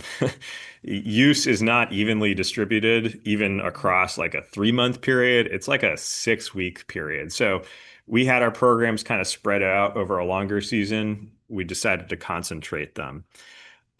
We decided to lean in a little more towards our volunteer stewards, and that would sort of free up Derek's team to go about doing other business, both at Maya and Yakima and elsewhere in the region. We added additional hikes and a more variety of hikes, so people with different interest levels and mobility levels could get out there a little bit more. And we formalized this thing where generally we close Maya and Yakima when it rains. It's very clayey, and not just because it's bad for habitat, but your boots, et cetera, et cetera. We also have concerns about medical response if someone were to hurt themselves on the trail and we couldn't get a vehicle to them. So we generally close it. But the new trail we built, the Bay Checker Spot Butterfly Trail, is kind of much better built. And so it's easier to get up and down that trail. So it allows us, even if it's a little bit wet, to have people go hiking. So we had more hikes this year than last year because of this kind of tweak in how we did things. Some highlights from this year. Some of you, I believe, met Mel, our organizer of our docent-led hikes. That's really took off this year. They were super well organized, super well attended. I think that was great. Another big success that I tried to capture with my phone photo here is that we invested quite a bit of staff time, not a lot of money, but just sort of time and attention and kind of beautifying the Gateway. This is on the work plan as the Gateway Native Plant Restoration Project. And it was really about wanting to make sure people get a great experience when they arrive, no matter their mobility level. Right? It's not that easy to get up and down those trails, especially if you have limited mobility. And some folks, might not want to do a big hike, right? They might not want to do 3 miles. So we have that Mayan-YE, that quarter-mile loop. So both the Gateway, the parking area, and that area. What if we really encourage native plants to grow there through seeding, through time mowing? And we were also able to work with Justin, our grazing tenant, to flash graze the Gateway to keep the vegetation down and encourage those wildflowers. I heard from one of our staff this year who unfortunately had some mobility problems at this time in their life that she was really able to enjoy the Gateway and all the wildflowers there. So that was really gratifying to see that. Other highlights, we implemented these shorter hikes, so that allowed more folks to go, and again, more often, even if it rained a little bit. This preserve, like many in Coyote Valley, deals with dumping and trash just kind of outside of the preserve. Kudos to Derek's team for responding to that, because that's not what visitors want to see right when they come in. So just making sure things are as clean as they can be. We also kind of developed this like impromptu hike system where on the weekends, even when it was busy, if there were extra volunteers, hey, let's just take off. Not a pre-programmed docent-led hike you had to sign up for, but there's people mulling about and a volunteer wants to lead people. So that really worked. We also piloted a single day of weekend open access, meaning no docent required, to just kind of see how this works. And Derek and I will debrief on how that went with some of our staff, but just kind of dipping our feet in those waters to see if it's comfortable. Besides managing the public, we're doing a ton of stuff out there. This year we began our feral pig trapping. There was a contract before the board. I think it was in April or May. That work is now underway, and pigs are being dispatched on that property and other properties in the region in collaboration with other surrounding agencies. This year, we've done quite a bit of work, really through our partnership with Valley Habitat Agency, who's leading it, to restore some of the ponds on the property. That benefits both conservation grazing and some of our special status species, particularly California red-legged frog, maybe less so California tiger salamander. They're doing that work right now. The next presentation I'll give you is also about pond restoration. That'll be a good visualization of what that work looks like. We're also enhancing the distribution of water across the property, which is a big deal for cattle because cattle like to go where the water is. And if you want them to graze in a certain kind of way for habitat, you need to put those water resources around the property. So that's through an NRCS grant that Justin received directly in partnership with the Valley Habitat Agency. Quite a bit of invasive species management, grazing monitoring, ongoing maintenance, and then one of our equipment mechanic operators rerouted this road along the ridge that allows for it's better for the land and for driving it and all seasons. But in particular, sometimes we have special events for people with mobility issues that before they would have to go over a very large kind of steep hill that is really quite difficult to hike over, whereas now on foot you can kind of manage that. Again, a sort of special access experience for certain types of adults there. Some of the challenges, I would say, some people, a small minority of people will complain about not being able to hike on their own on the weekends. As you can imagine, that's how we normally recreate. That's kind of a default expectation for a lot of people. So some of our staff will hear that from the public. It's not the majority experience out there, but it's definitely a thing that people say. The data gathering system that I outlined is pretty complicated, using apps, get data to gather, how, train the volunteers, train the seasonal staff. So there's a little bit of overhead there to make that work. It also helps us tell an important story about how we're managing the land. So it's valuable, but it is also complicated. So a lot of moving parts. Like I mentioned, people love this place and they love it for about 4 weeks. So there's a real crunch time there. That's just kind of built into the nature of the preserve, but just a real crunch time for staff to manage. Next year, we're really interested in exploring more of those like impromptu docent-led hikes because those seem to work well, or pseudo-supervised hikes where staff are kind of hiking along the trail, maybe doing trail maintenance, but also engaging with people. So something that's maybe doesn't feel quite as controlled as a docent-led hike, but still has some of that reminder to people this is a really special place and we need to take our recreation here a little bit differently. So shifting a little bit to some of the species on the property, the bay checker spot butterfly is kind of our charismatic species on this property and is the basis of a lot of the habitat protection here. It, like many insect species, naturally booms and busts. In other words, its population is just going to go up and down throughout time. That's a lot of weather-related things. It's a lot of when plants bloom, when those resources are available. Unfortunately, this last year, we see the bust level, that naturally low trough, being lower than I think it has been historically, so causing some concern about population decline. And I should be real clear that this is actually across the region in Coyote Ridge and not specific to Maiona Yakima. In other words, this is something that's happening to the species kind of everywhere, and there's really no reason to think it has anything to do with recreation or what we're doing. In fact, the sort of leading theory we have, and some of the expert scientists, Stu Weiss, many of you know, is that really this is probably a climate change related thing in that the larvae that are kind of sitting dormant in the soil during the summer, right? That's a natural part of their life cycle, are now getting too much heat in the summer and are dying at too high of a rate, which would, be consistent with ever higher summer temperatures and particularly peak temperatures in the summer. So not a good thing, obviously, to see a species not doing as well as it could. We are circling the wagons with Valley Habitat Agency to take a much more proactive approach with managing the butterfly's habitat where we can. Everything from little prescribed fire to targeted mowing to targeted grazing to you name it. We're evaluating it as a potential tool to better improve their habitat. They have some very particular requirements. All endangered species do. So how do we step up and make sure that this is happening? So the other thing that's also occurred sort of during this period is there's one particularly pernicious invasive plant, barbed oatgrass. Previously, that was somewhat effectively controlled on the perimeter of the property by an herbicide called Envoy, which is a specialized graminoid, meaning it kills grasses. So it kills this grass.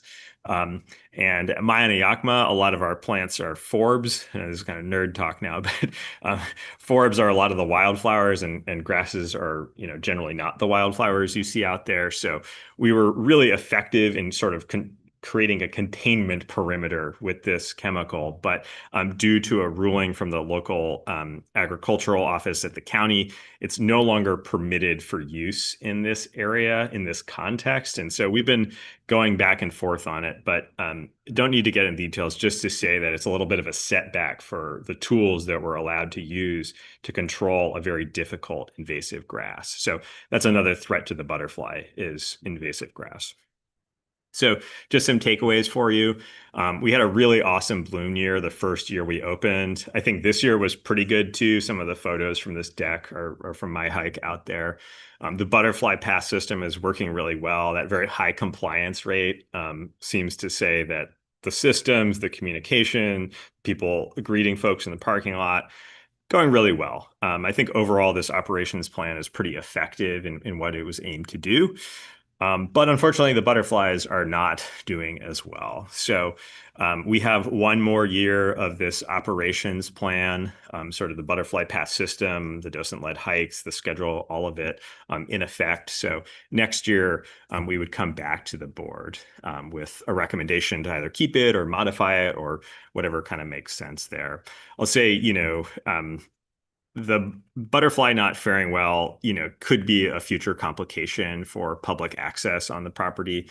And really what I mean is that if you're regulatory staff and your job is to, monitor and care about the persistence of the species, and the species isn't doing well, you try to control what you control, right? And people are one of those things that they can control. So my hope is that by being proactive in our partnership with Valley Habitat Agency and doing as much as we can for the species, that we don't have to deal with that concern, frankly. But if the species continues to decline, it's kind of an unavoidable consequence, like concern from regulatory agencies about public access and any other thing, frankly, that might be affecting the species. They'll try to control and sort of lock down. So we want to get ahead of that. So we're going to be continuing our investments in the habitat on the property.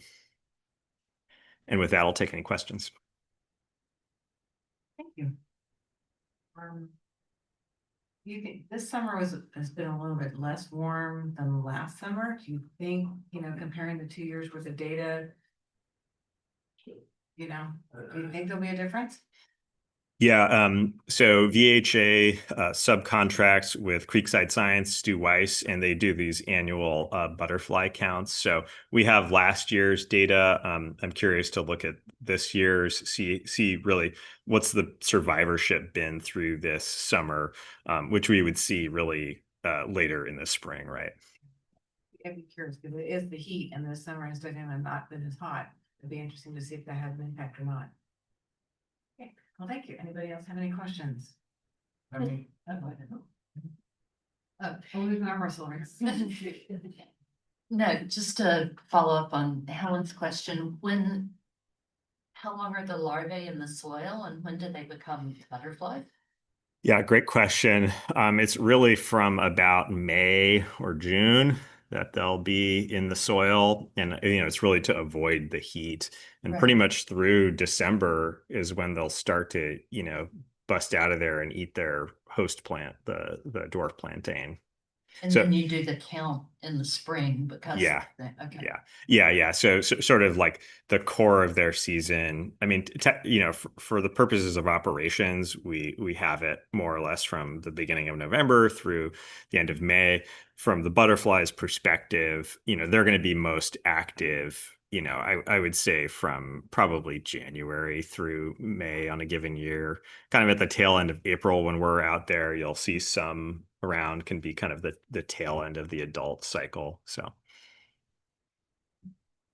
thank you. Yeah. Where'd you go? Actually, my question is not really related to this one because since we are a community service agency, usually my question to Derek, because Derek and his team is dealing with the visitors, right?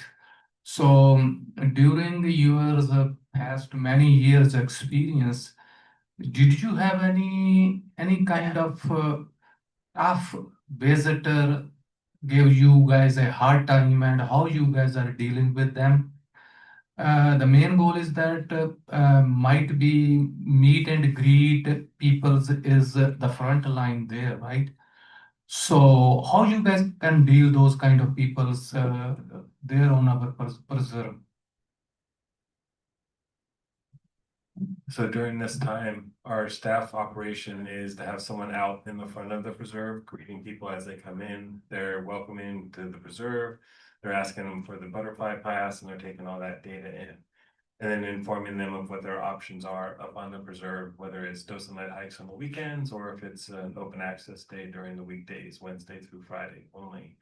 So that's the first point of contact. Then on the weekdays and then the weekends, we also have a volunteer staff booth underneath the shade structures out there that are answering any questions that the visitors have. And then we have visitor or volunteer patrols up on the trails along with staff patrols during the weekdays, interacting with the visitors on the trails. To date, we see very few violations of our trail rules out on the preserve when we're doing patrols, either from volunteers or from staff. Generally, it's a couple people that are going to be going off trail to take a picture or selfie with the flowers or something along those lines. Trash is non-existent on the trails. People are really behaving there. They're not climbing out onto the rocks and that type of stuff, which was one of the things that we had feared about. One of Aaron's staff, David Mock, goes out and does surveys of the plants to see the disturbances, if there's human disturbances off trail. Again, seeing very little as far as that. Aaron mentioned earlier, our biggest complaint really is just the non-open access aspect of it during the weekends, during the butterfly season. And that was by design. So, it is minimal, the number of people that are doing it, but it is there.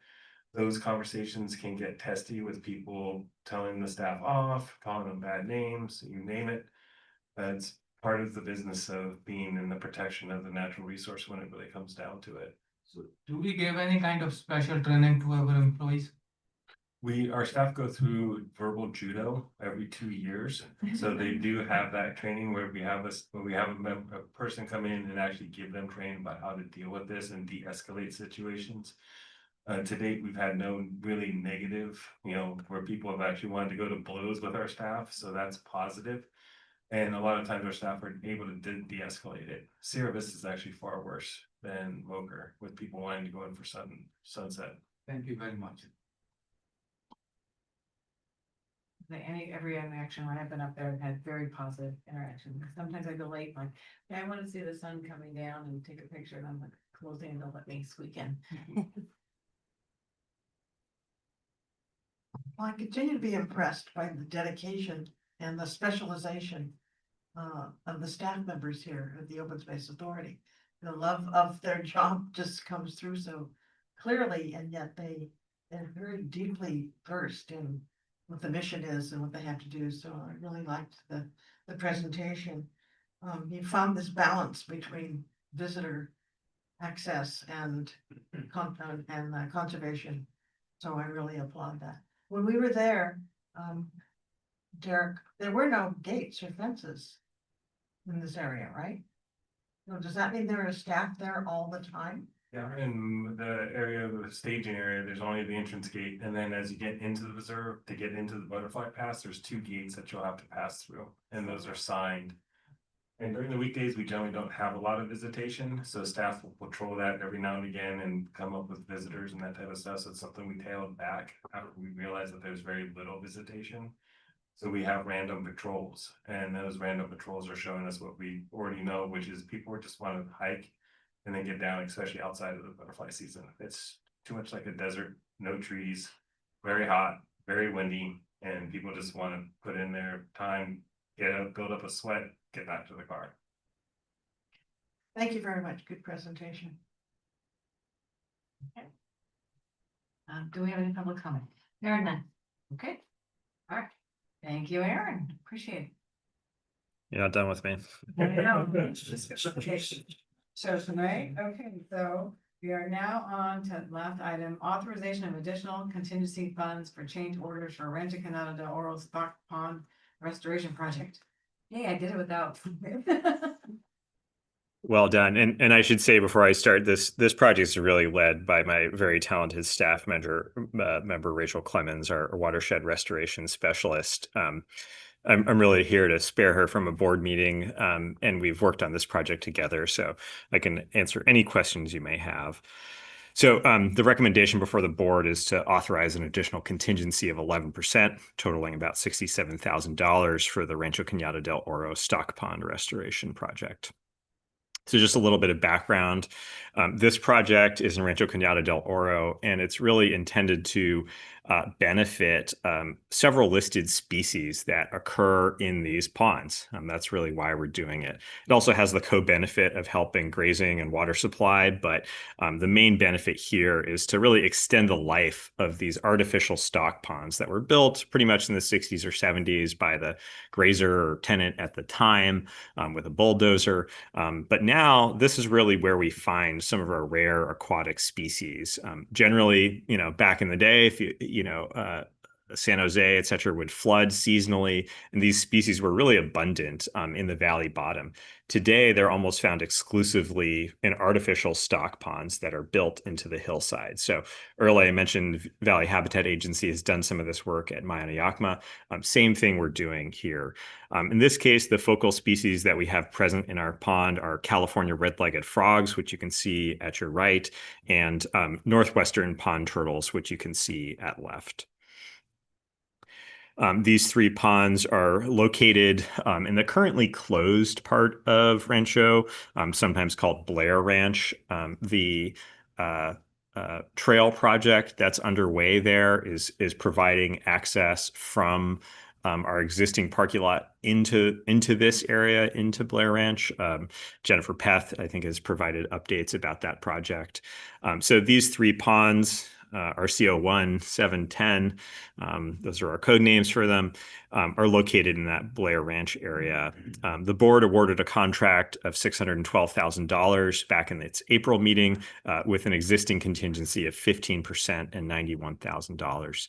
Construction on the two smaller ponds, which I'll show you photos of, has been substantially completed, which was great. But at the big pond, Hidden Lake RCO1, very substantial quantities of mud have been encountered and need to be dealt with in order to proceed with the restoration of the ponds.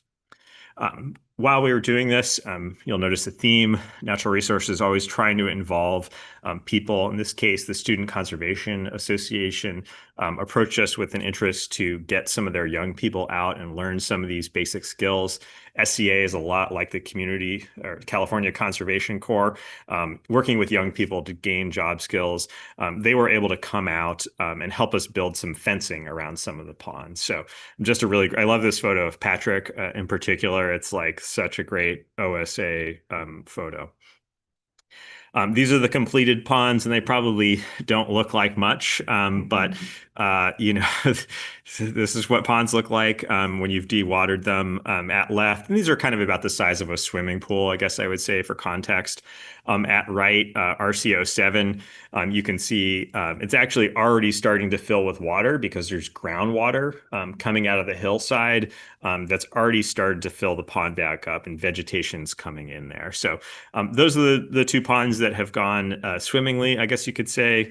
But we've encountered fairly significant problems in the bigger pond, which is the basis of this request before the board. This is Pond 1, sometimes called Hidden Lake. It's kind of a pain to get to, so I guess that's why it's hidden. It's a fairly large pond, maybe more like a football field size pond. And this is what it looks like 99% of the time. It's maybe 6 to 8 feet deep in different sections. It's very large. This is what it looked like before we started the project. And this is what it looked like on Monday, I think, when I was out there. You'll notice they have dewatered the pond, pumped all the water out of it.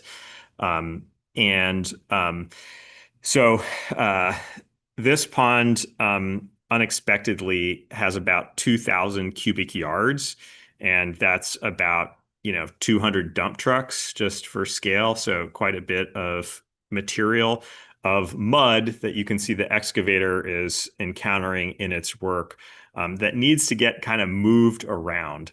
The basis of this project is to line this area indicated in purple with a mineral called bentonite that essentially expands and creates an impermeable barrier. The goal of this project is to prevent seepage, which is currently going through the dam face where those trucks are parked.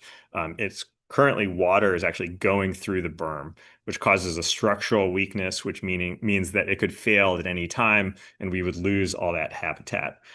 So this project essentially is attempting to line the bottom of the pond with this bentonite mixture in order to avoid that. But in order to get there, we need to get rid of this mud or move it around. So staff under the prior authorization, authorized $80,000 change order to hopefully move away most of this mud. But tonight, staff is seeking authorization in case something else comes up during the course of the project. Time is really of the essence. We have until October 1st. The board's next board meeting is September 23rd, at which time it would be really too late to do anything. So we're coming to you early in order to be prepared in case something else comes up. What else do I want to say about this? So here's a little video of the excavator. This is from Monday. I mean, you can kind of see it's like Jell-O. It's really a very wet, hard to deal with material that wasn't in the project specification. So that's kind of the basis of the change order, is that the contractor now has to deal with all of this material. Eventually, they're going to bring in another excavator to move the equipment around and sort of double up on time. But in the restoration world, it's not, time isn't money, dirt is money. The more dirt you're moving, the more expensive your project is. In this case, 2,000 cubic yards of it. So the existing change order authorization is hopefully enough to deal with this mud. I'm optimistic it'll get that way. That would leave $11,000 under the existing authorization, which is not enough to really deal with much should unforeseen conditions be encountered. So we're seeking an additional authorization of $67,000 in order to cover a potential change order, particularly if the conditions on the site require that we truck that mud up the hill. Because trucking is quite expensive and moving the dirt is quite expensive. We're hoping we can deal with it in situ by basically moving it to one half, doing the work, moving it to the other half and doing the work. That's a cheaper way, but it's also a complex way. If we need to get rid of some of that material, that's really what this change order would authorize staff to do. So again, time is of the essence. We can't really go past October 1st in the event of rain. And we need this authorization to deal with anything that might come up. My hope is that the existing change order request covers it, absolutely. But if we do need to authorize it, the budget essentially would come from my department's budget, and we would kind of harvest from other projects in order to not have an effect on the overall work plan budget. So next steps, relocate the mud, hopefully install the bentonite. Should you authorize it, we would have the flexibility to complete the project if anything unforeseen happens. And if we actually need those funds, the funds would come from the Natural Resources Department budget from, smaller sources of other projects, essentially. And with that, I will take any questions. Do we have any public comment? Any questions? More? I have one really silly question. What do you do with the turtles? That's a great question, actually. Yeah, so the first phase of the project I mentioned involved dewatering that big pond. And at that point, your wildlife relocation team, it's like a little strike force. So in that case, we have a biologist with us, Rachel, the project manager, and some of our field staff were able to come out, but you're essentially relocating them to the closest suitable habitat. In this case, downstream in Yagas Creek, which is a relatively perennial creek with decent pools.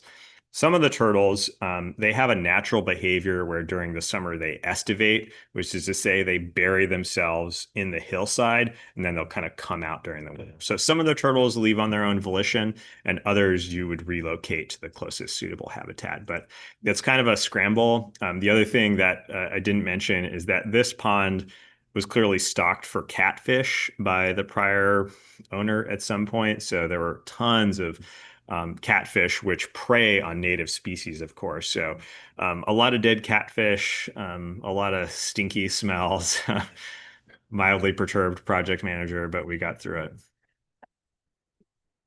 Thank you. Okay, all right, so we need a motion to approve the contingency funds. I'll move. I'll do second this one. Okay. Thank you, Aaron. All right. We have a motion to authorize the additional 11% of the base bid price as a construction contingency for the Rancho Canada Del Oro Stock Pond Restoration Project, moved by Director Kennett, and second by Director Gill. Director Kennett, Yes. Director Matthews, Yes. Director Chapman, Yes. Director Sutherland, Yes. Director Alexander, Yes. Director Gill. Yes. Okay, that motion passes unanimously. All right, that is the end of items. Now we are on to committee meeting summaries, which is an update from the Citizens Advisory Committee.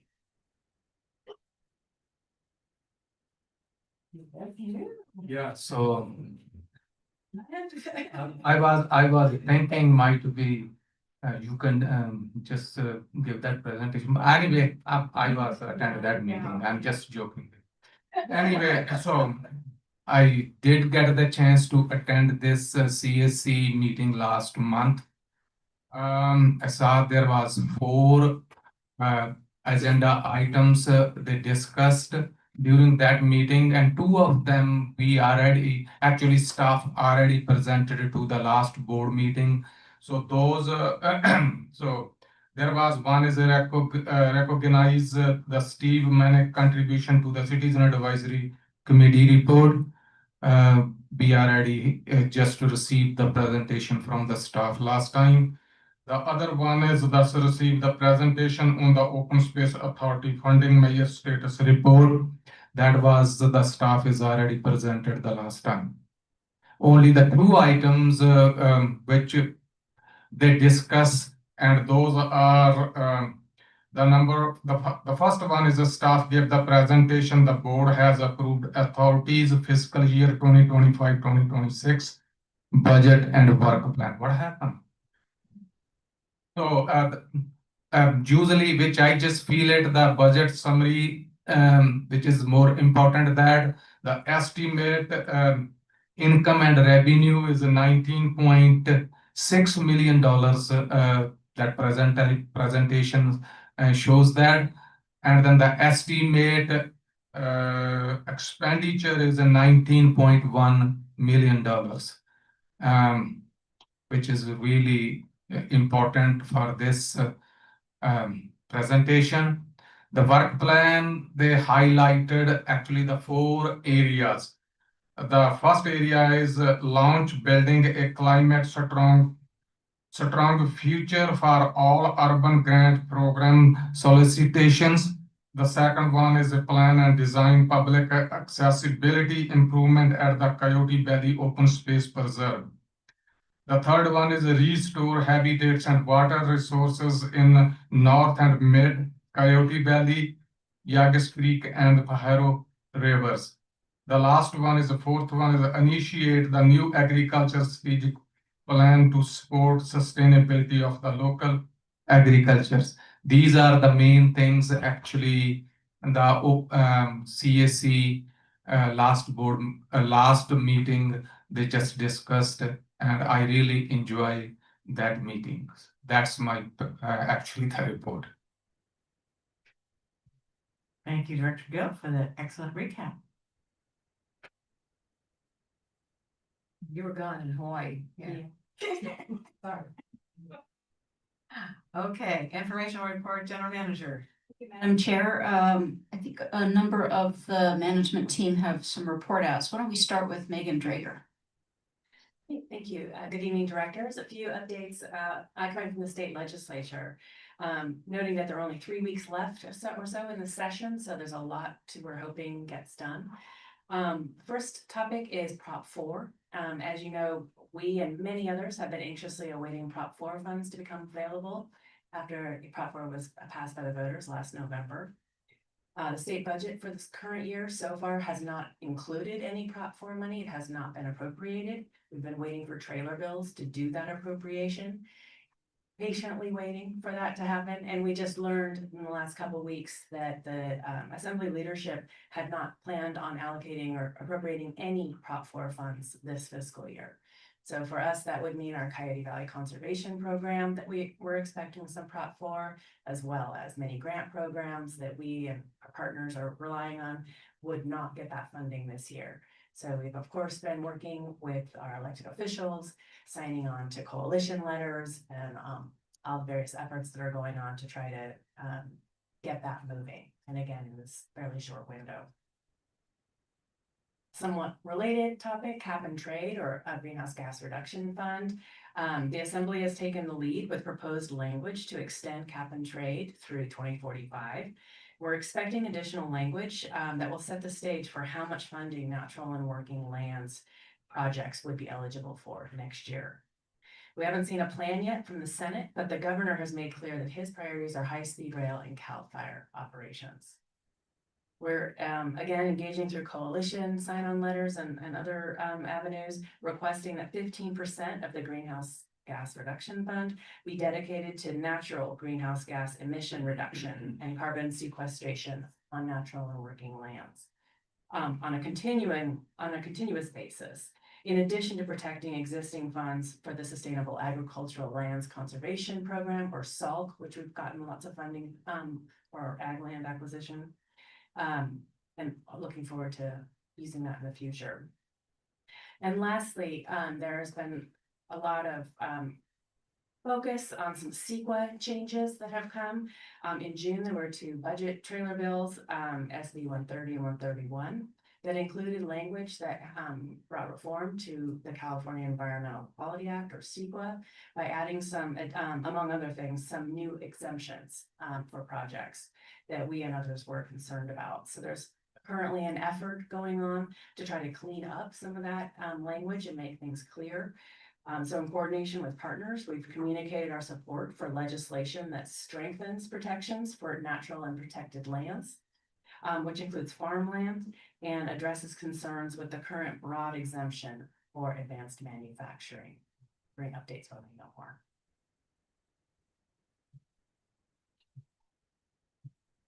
Good evening, directors. Have an exciting update for you tonight. Today, our South County field team installed 2 new placemaking signs in Coyote Valley. We're going to show you some pictures. So these are part of a series of new signage going out in Coyote Valley, encouraging people to keep it clean and then also to slow down and watch for wildlife. So just on the east side, there'll be 2 more sets of signs featuring different native wildlife. And this is the other placemaking sign that was installed on Palm Avenue. And it's going to create sort of a bookend effect. So the very last sign that we're going to install is going to go right outside Laguna Seca. So it'll kind of give you this effect as you drive through Coyote Valley of just a real sense of place. Thank you. Thanks, Cheryl. That's great. Erin, any more? You're all done. Derek? Okay. Lee. Thank you, Andrea. Good evening, directors. Lee Rauscher, Assistant General Manager, Administrative and Field Operations. Derek is supposed to be on vacation, so I'm stealing his thunder actually with part of my update tonight. 2 items. One, just a follow up to National Night Out. As many of you know, we participated in National Night Out on August the 5th. We had a broad spectrum of representatives. We had board members, staff, volunteers, folks from our Expenditure Plan Oversight Committee and CAC. Great success. So in 8 different locations throughout the jurisdiction. I'm sure Director Kennett doesn't want to brag, but Morgan Hills Civic Center Plaza had about 2,000 guests from Gavin's report. While many of the smaller neighborhood venues like Campbell, Thousand Oaks had, it was just a great opportunity to get out in front of the community and tell the community members what we do. Directors Kenneth Matthews, Alexander Dominguez, all attended events in their districts.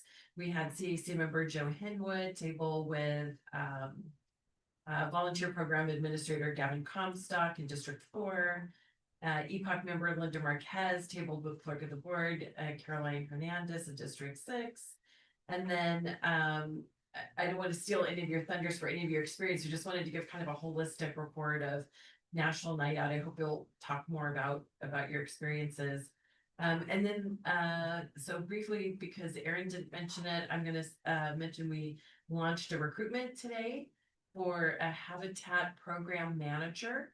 It's posted on LinkedIn. You'll find an email in your inboxes as usual. Channeling my inner Elizabeth Loretto this evening. We appreciate if you share it with our network. And then last but certainly not least, we look forward to joining you for your board retreat on September the 8th. You all have a packet to take home tonight. We've got some reference material for you. We've got hopefully some thought-provoking questions that you can spend a little time using on between now and the 8th. And if you have any questions about logistics, I believe there may be a map in your packet. Caroline is your point of contact. She knows the most about it. And if you happen to catch one of us, we will do our best to answer your questions. But Caroline's the expert for the logistics for the 8th. Starts at 8:30. We have a full agenda for you. So come grab some breakfast and we'll get started by 8:30. Thank you.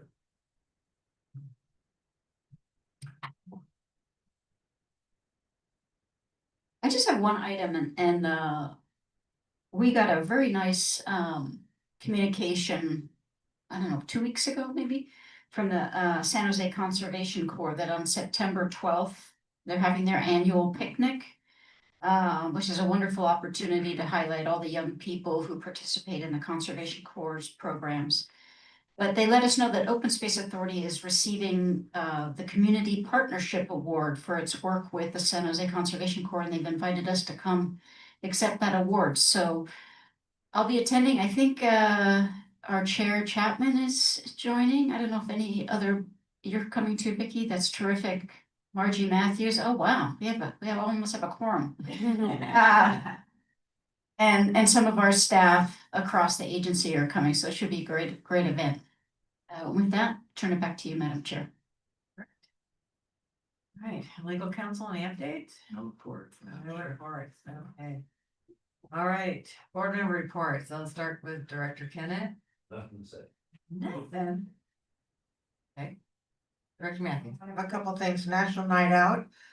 Caroline was fabulous. She's so enthusiastic. We had a lot of people at our booth. And we were busy the whole time, so it was kind of fun. And there was a member from the Citizens Advisory Council. I don't remember what her name was. Oh, EPOC, or Expenditure Plan Oversight Committee, and her name is Linda Marquez. Yes, she was also awesome. So I learned how to bark on these booths and get out there with the public. There's a lot of interest in our booth. And I wanted to thank Derek. We had just a fabulous tour. Director Sutherland, Director Dominguez, we've had the whole Coyote Valley for my second time down there, but this one was much more thorough. And you gave us past, present, and future. You got it all. You just got the vision, the work, the details, everything. It was really a wonderful tour, so thank you for that.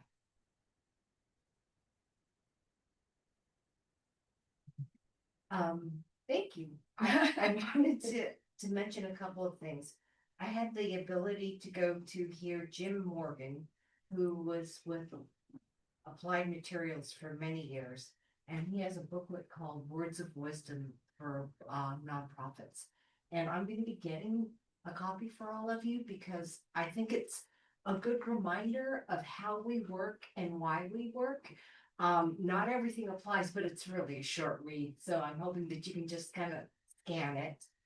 And then I had the ability to attend a number of events as a director.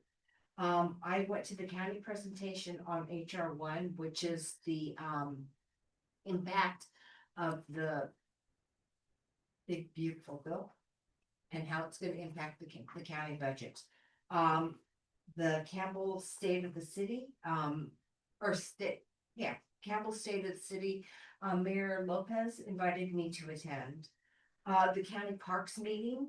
The interesting thing about that is they've also seen an uptick in their email traffic. So I mentioned that the great work Charlotte's done has increased our visibility that way. The county's also seen it too. And then with Director Dominguez, Andrea and I went to Tres Vinos, an event that was at the Mexican Heritage Plaza. And then last night I attended Viva Parks with Patrick, and we had a booth out there. What I wanted to let all the directors know is that when I attend these events, you have to RSVP, and if you RSVP as an elected official, you get announced. And so you get announced and the organization you represent get announced. So when I went to the county event, the room was, it included Congress members Lucardo and Lofgren. And so that's the type of person that was attending, and they all heard that I was there as a representative of the Open Space Authority. But when I attended Viva Parks last night, council member Rosemary Kamei was there, and she was saying a few words. She also called me out and had me standing up with her there as a member of the Open Space Authority, so that the community saw and heard of the work we do besides going to the booth. And so I just wanted to encourage all of us to go out and particularly register as an elected official, because you will get announced. And then that just starts bringing up our presence in larger communities. Thank you.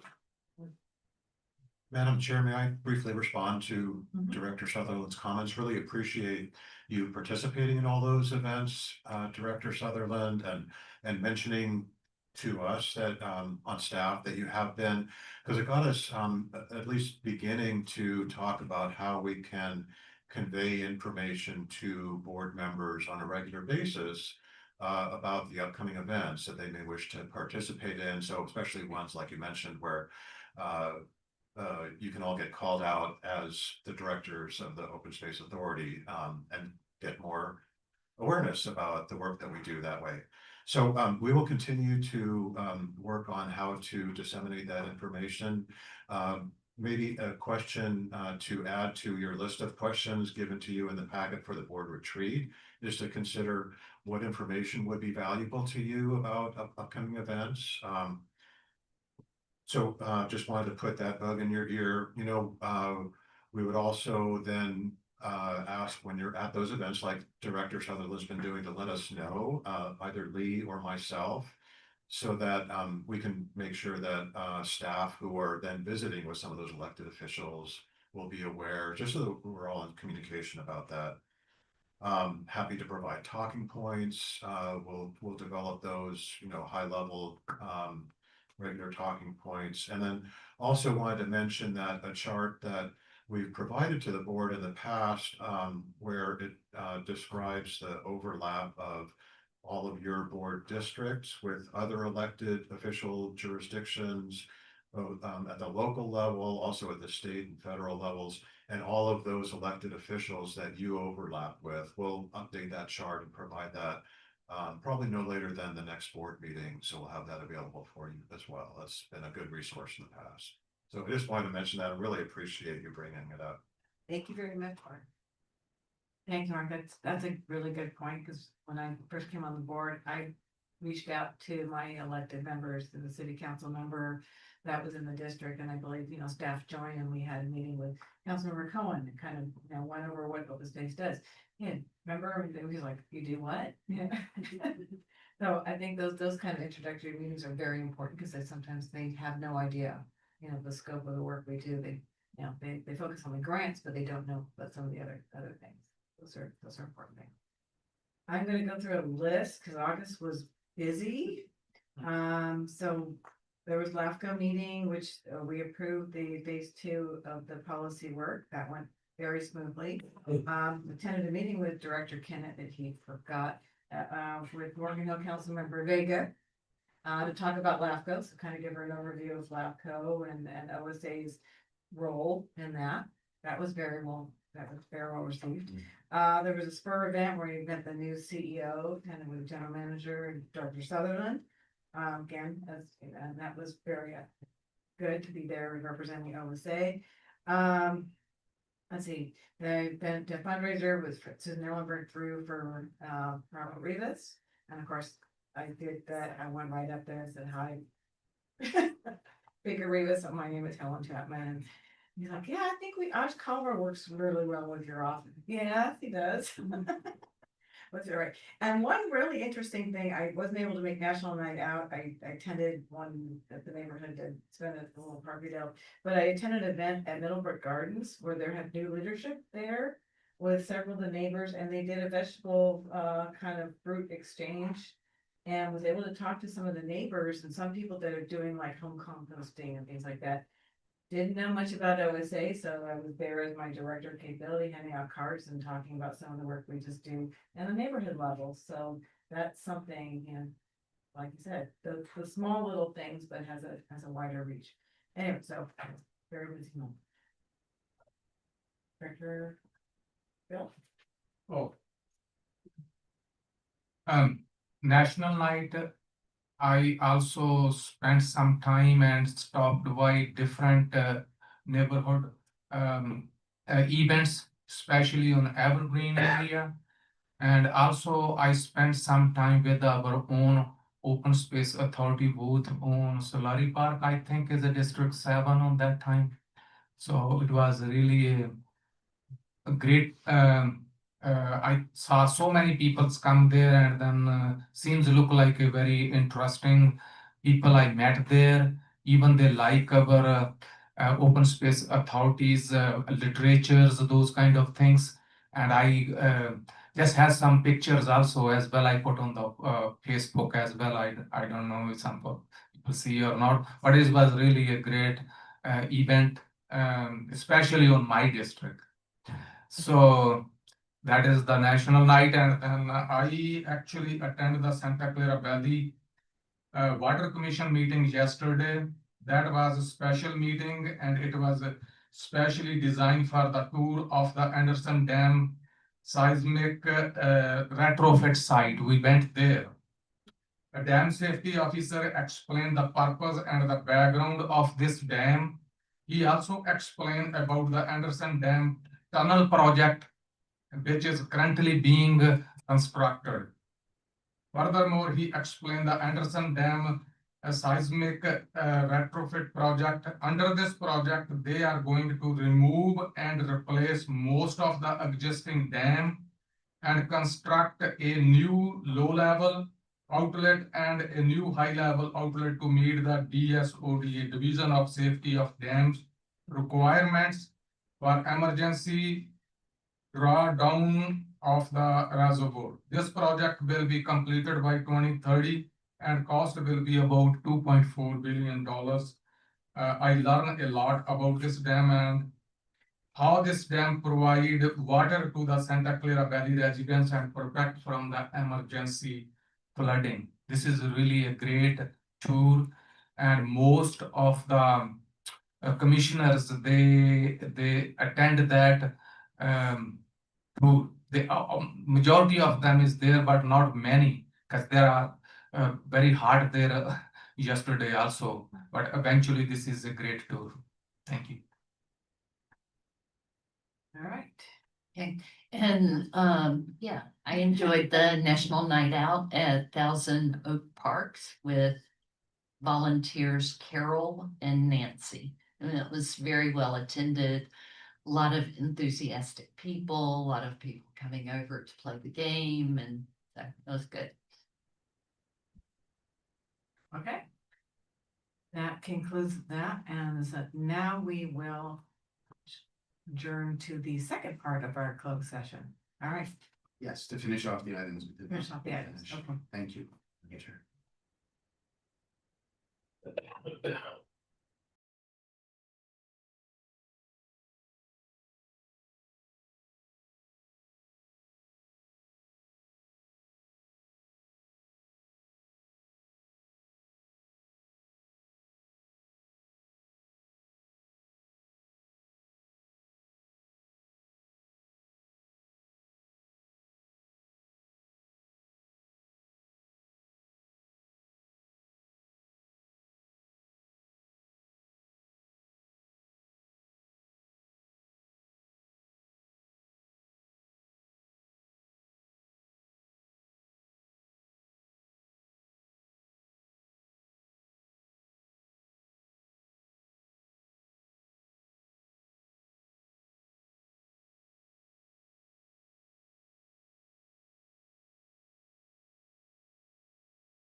2, 3.